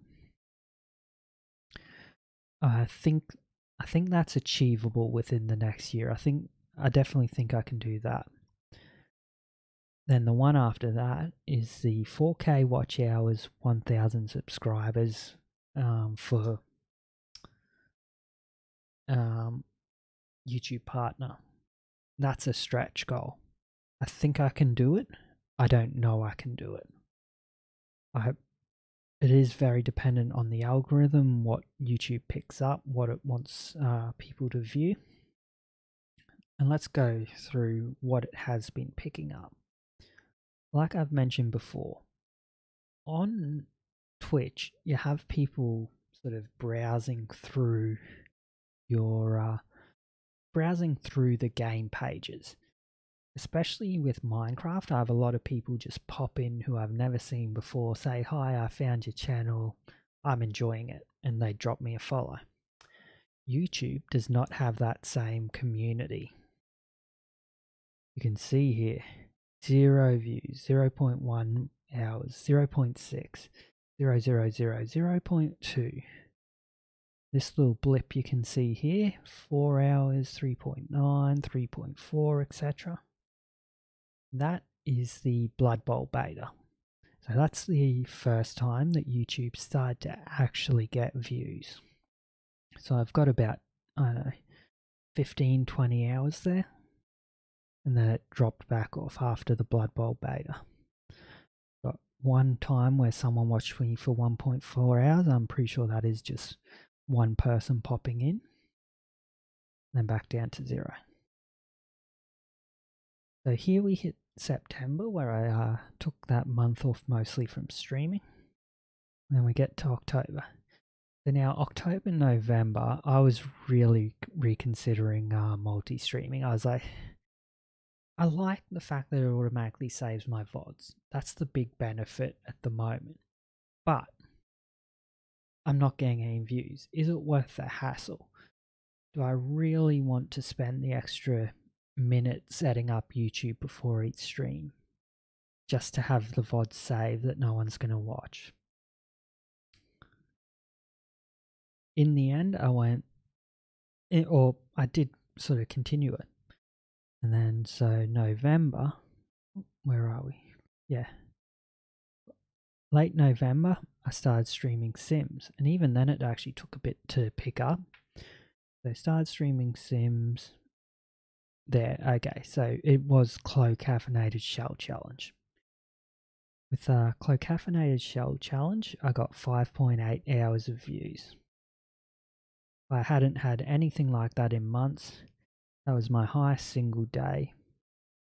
And yeah, like I had 20-ish hours for a week or two in late May, June. And then nothing. Then one day where I get 5.8, and that's really good. It goes down a bit, but now I'm actually getting some amount. I'm getting like, oh, there's a 1.4 there. I'm getting 0.8, 0.7 of an hour, all that, 1.2. I get 13.3, and another 2 is from the New Year stream. So this uses an American time zone. I'm not sure if it's PST, EST, what. So that, yeah, but yeah, so 15 hours on my New Year stream. And I'm like, wow, that's great. 15 hours. And then hour and a half here, 2 hours here. Most of that is from live views. So now I've got people actually coming across my stream via suggested videos. And at this point, I've also started posting YouTube links as stream announcements rather than Twitch links. So there, and then boom, 20 hours, 11 hours, 40 hours, 29 hours, 100, wait, okay, let's go to the last 90 days there. 30 hours, 130 hours, 95 hours, 212 hours, that's my single best day. That is 1/20th of my yearly goal. And then it goes down, 47. I do hit 5.5, 1.2, there's a 0.3 in there, and then it goes back up. So what's behind all that? If we go down here, there's one video that's clearly doing a lot better than all the others. Seaweed Shay's Shell Challenge, Dollhouse Museum Part 1 of 2. Average view duration 21 hours, 2,200 total views. What the hell is behind that? Okay. Gained 6 subscribers from it. Oh, I've got a few quite recently. 770 watch hours. That is, what, 3/4 of my total watch hours. And it absolutely took off a few days after I streamed. Went absolutely crazy for a bit, and now it's just slowly increasing. So in order to work out where that's coming from, well, we look here, real time. Or, okay, so this is just the last 48 hours. We can already see there, 95% from suggested videos. Reach. Impressions, 32,000 impressions, 3.3% click rate. 95% from suggested videos. What are these suggested videos? So, I don't know about you guys. I'd never heard of Cookie Swirl C, but I see that all my content is, or all my watch hours are coming from her videos. Initially, it was just this one, New Farm Life Sims 4 Part 1. If I go here, 17.3 million subscribers. How have I never heard of this person? And I will say, I did notice that 17.3 million subscribers only, in air quotes, 300,000 views. Like Lil Simsy has 1.5. Because the dog does. Lil can turn that down now. Lil Simsy has 1.5 million, and she does better numbers than that. So I found that interesting. So check out her content, Cookie Swirl C's. Guess what we're playing today? Can you do more Sims, please? Also love you, Cookie. So we need to take her like very to upbeat, a pet store or something.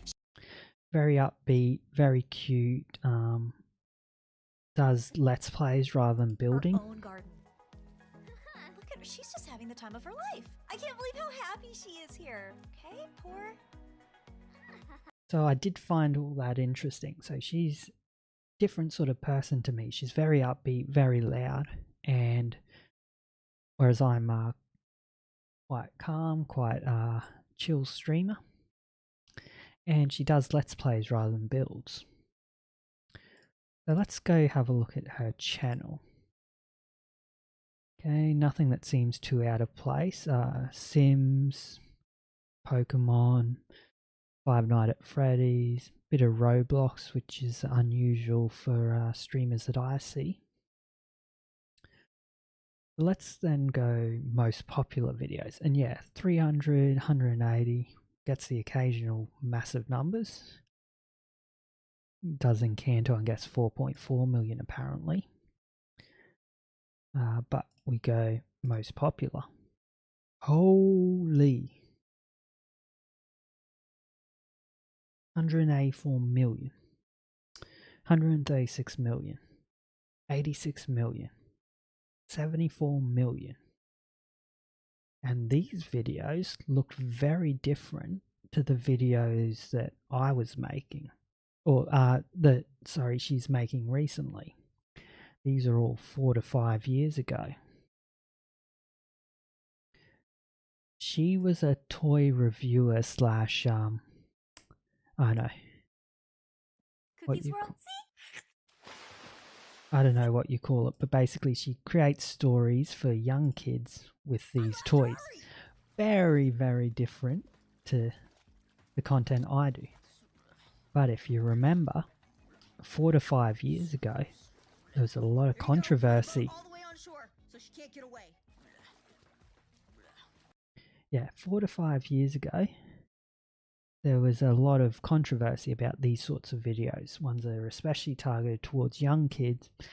No meaningful content, just bright colors, dolls, Cookie Swirl, see? all of that. I can look at myself in the mirror, and I have some of my bathroom essentials right here. So clearly, she's decided to change her channel content. So she's gone from all this stuff that gets 100 million views from 2-year-olds on their parents' iPhone to what I'd consider more normal video game content. But I think that the word dollhouse in here has connected me with her audience. So you can see here, anytime she releases a Sims video, I get massive views on this video. Some of her other ones do well. So this is actually her alt channel. So Sugar 8 Cupcake is just a different channel for Cookie Swirl C. And then yeah, I get views from pretty much solely her. There are occasionally other ones. I'm not going to click on every YouTube link to see whose channel it is. There are a few others, but yeah, why did the algorithm decide that this video and Cookie Swirl C are similar? I think it's a combination of things. Firstly, that word dollhouse. She used to make doll videos. I think it's clicked onto that. Obviously Sims. I did notice, look at the formatting.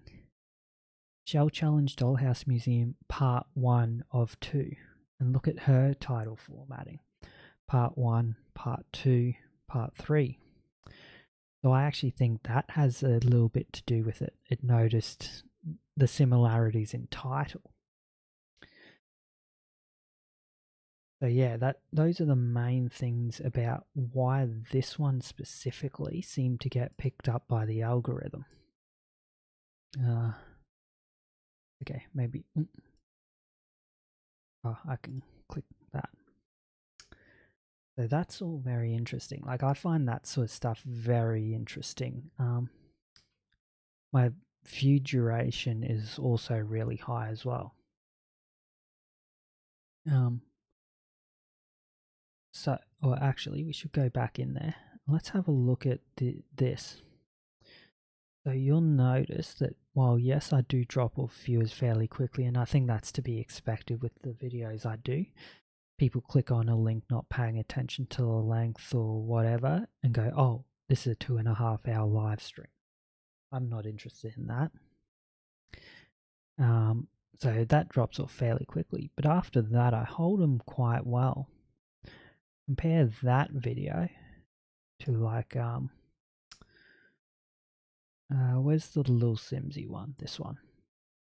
So this one's only got 3.4% retention versus 15 and 18. And if you look down here, it's a lot more jagged. This is people flicking through my video to see, oh, how's the build going? So ideally as a channel, you don't want that. You don't want people just, where are the good parts? You want people seeing through. The thing I wonder about this though, how many of those are active viewers? Like, we've already established that Cookie Swirl C's videos are aimed at younger children. Am I just, like, are toddlers on her video, or not toddlers, but like 4 to 6 year olds on her videos just clicking next one and leaving it playing? That would explain why, like, the subscriber increase has been lower. Like, it's up to 6 now, but early on, like, I was getting crazy views and I only got 2 subscribers from it. So that's just an interesting sort of thing for me to think about. In terms of sort of reaching the 4K, obviously that's amazing. But it does have questions around sustainability, around actually retaining viewers. Because yeah, like I said, the watch hours have gone up massively. Subscribers have gone up, but it's not like you can't see, bam, shoot up to 10 subscribers a day or anything. So that's quite interesting. But then, because of those viewers on that video, other videos of mine are also picking up viewers. Like this one from Chloe, unfortunately only 4.8 hours, but it's picking up a decent number of views. But like this one's got 4.8 hours compared to whatchamacallit. And just note that since it was published means after stream finished. So this is missing the hours. Or actually, can I show this? Oh yeah. So you can see here I had 3.5 hours and then another 3.1 plus a few minutes here and there, adding up to 8 hours. So that is something that annoys me about this analytics page. Yeah, so this one has 8 hours in part because the other one gets picked up. And then this, well actually, let's have a look at this. Reach. So what videos are suggesting this? Oh, this is actually the one that got picked up by the Arabic streamer. Okay, so this one's not as directly affected as I thought. Yeah, so this got picked up by an Arabic language streamer. And that could also partially explain why the view durations are so low, because people are getting sent from a video in a different language. But more, where is it? Back. Oh, no. Oh, gotta Okay, there we go. But videos like these other more recent streams, they do get helped by the fact that that other video, not editor, we want analytics, reach, sources, there, channel pages, browse features. So those ones are coming from my channel basically. So the fact that more people are coming to my channel does help these other ones, just not as much as it would be if those views were like active viewers, were people searching me out as opposed to just relying on autoplay or clicking a cool thumbnail on Cookie Swirl's videos. But yeah, you can see this one, 33 hours watch time. And that's what I was saying about the benefit of having videos on YouTube as opposed to just streaming on Twitch. This can continue to get a couple hours here, couple hours there, blah blah blah. Like if we look at the last couple days, let's go 7 days. Like yeah, this one has 14 hours of sorry. Yeah, this one's dominating. But like I'm still picking up a few hours here from the live stream there. I pick up a few hours from the Minecraft live stream. I've got people who wouldn't search out my Minecraft stuff watching me because they follow my Sims stuff and vice versa. It all helps, like it snowballs. That's the big thing. So that's been my last year. As I've said, the main things for the next year, short term. I think the short term goals, hit 100 subscribers so I can get the custom URL. And I would like to get the 3 viewer average on Twitch just so I can have the option of going to affiliate, or so like I don't think I would go to affiliate unless Twitch just massively blew up in a way that YouTube wasn't. However, like, it's just a sense of accomplishment. That's one of the goals of being a streamer, is hitting affiliate. Even if I'm not actually going to accept it, I want to hit it, just as a self-challenge. So those are the two short-term goals. And I think those are achievable within the next month, certainly.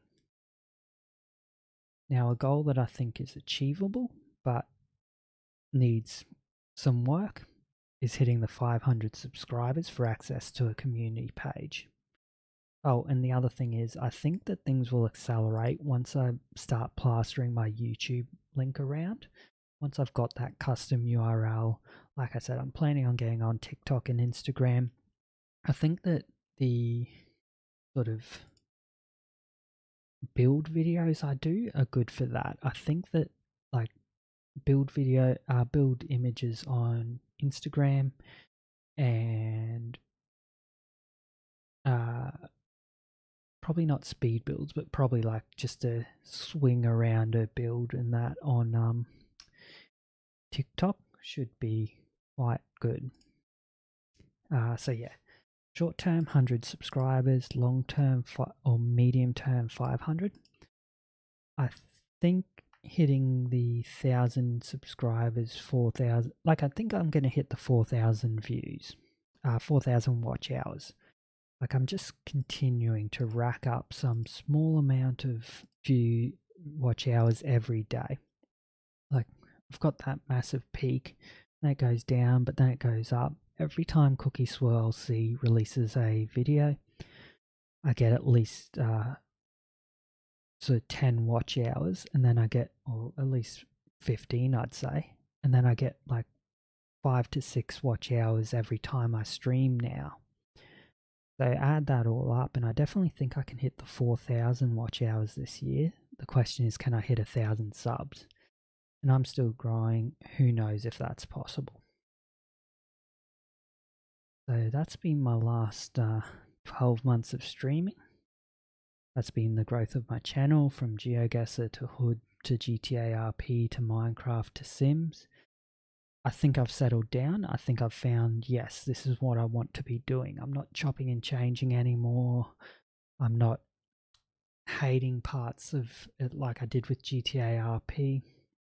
I think I've really found my niche. So hop on Twitch. I'm just going to look for someone to raid quickly.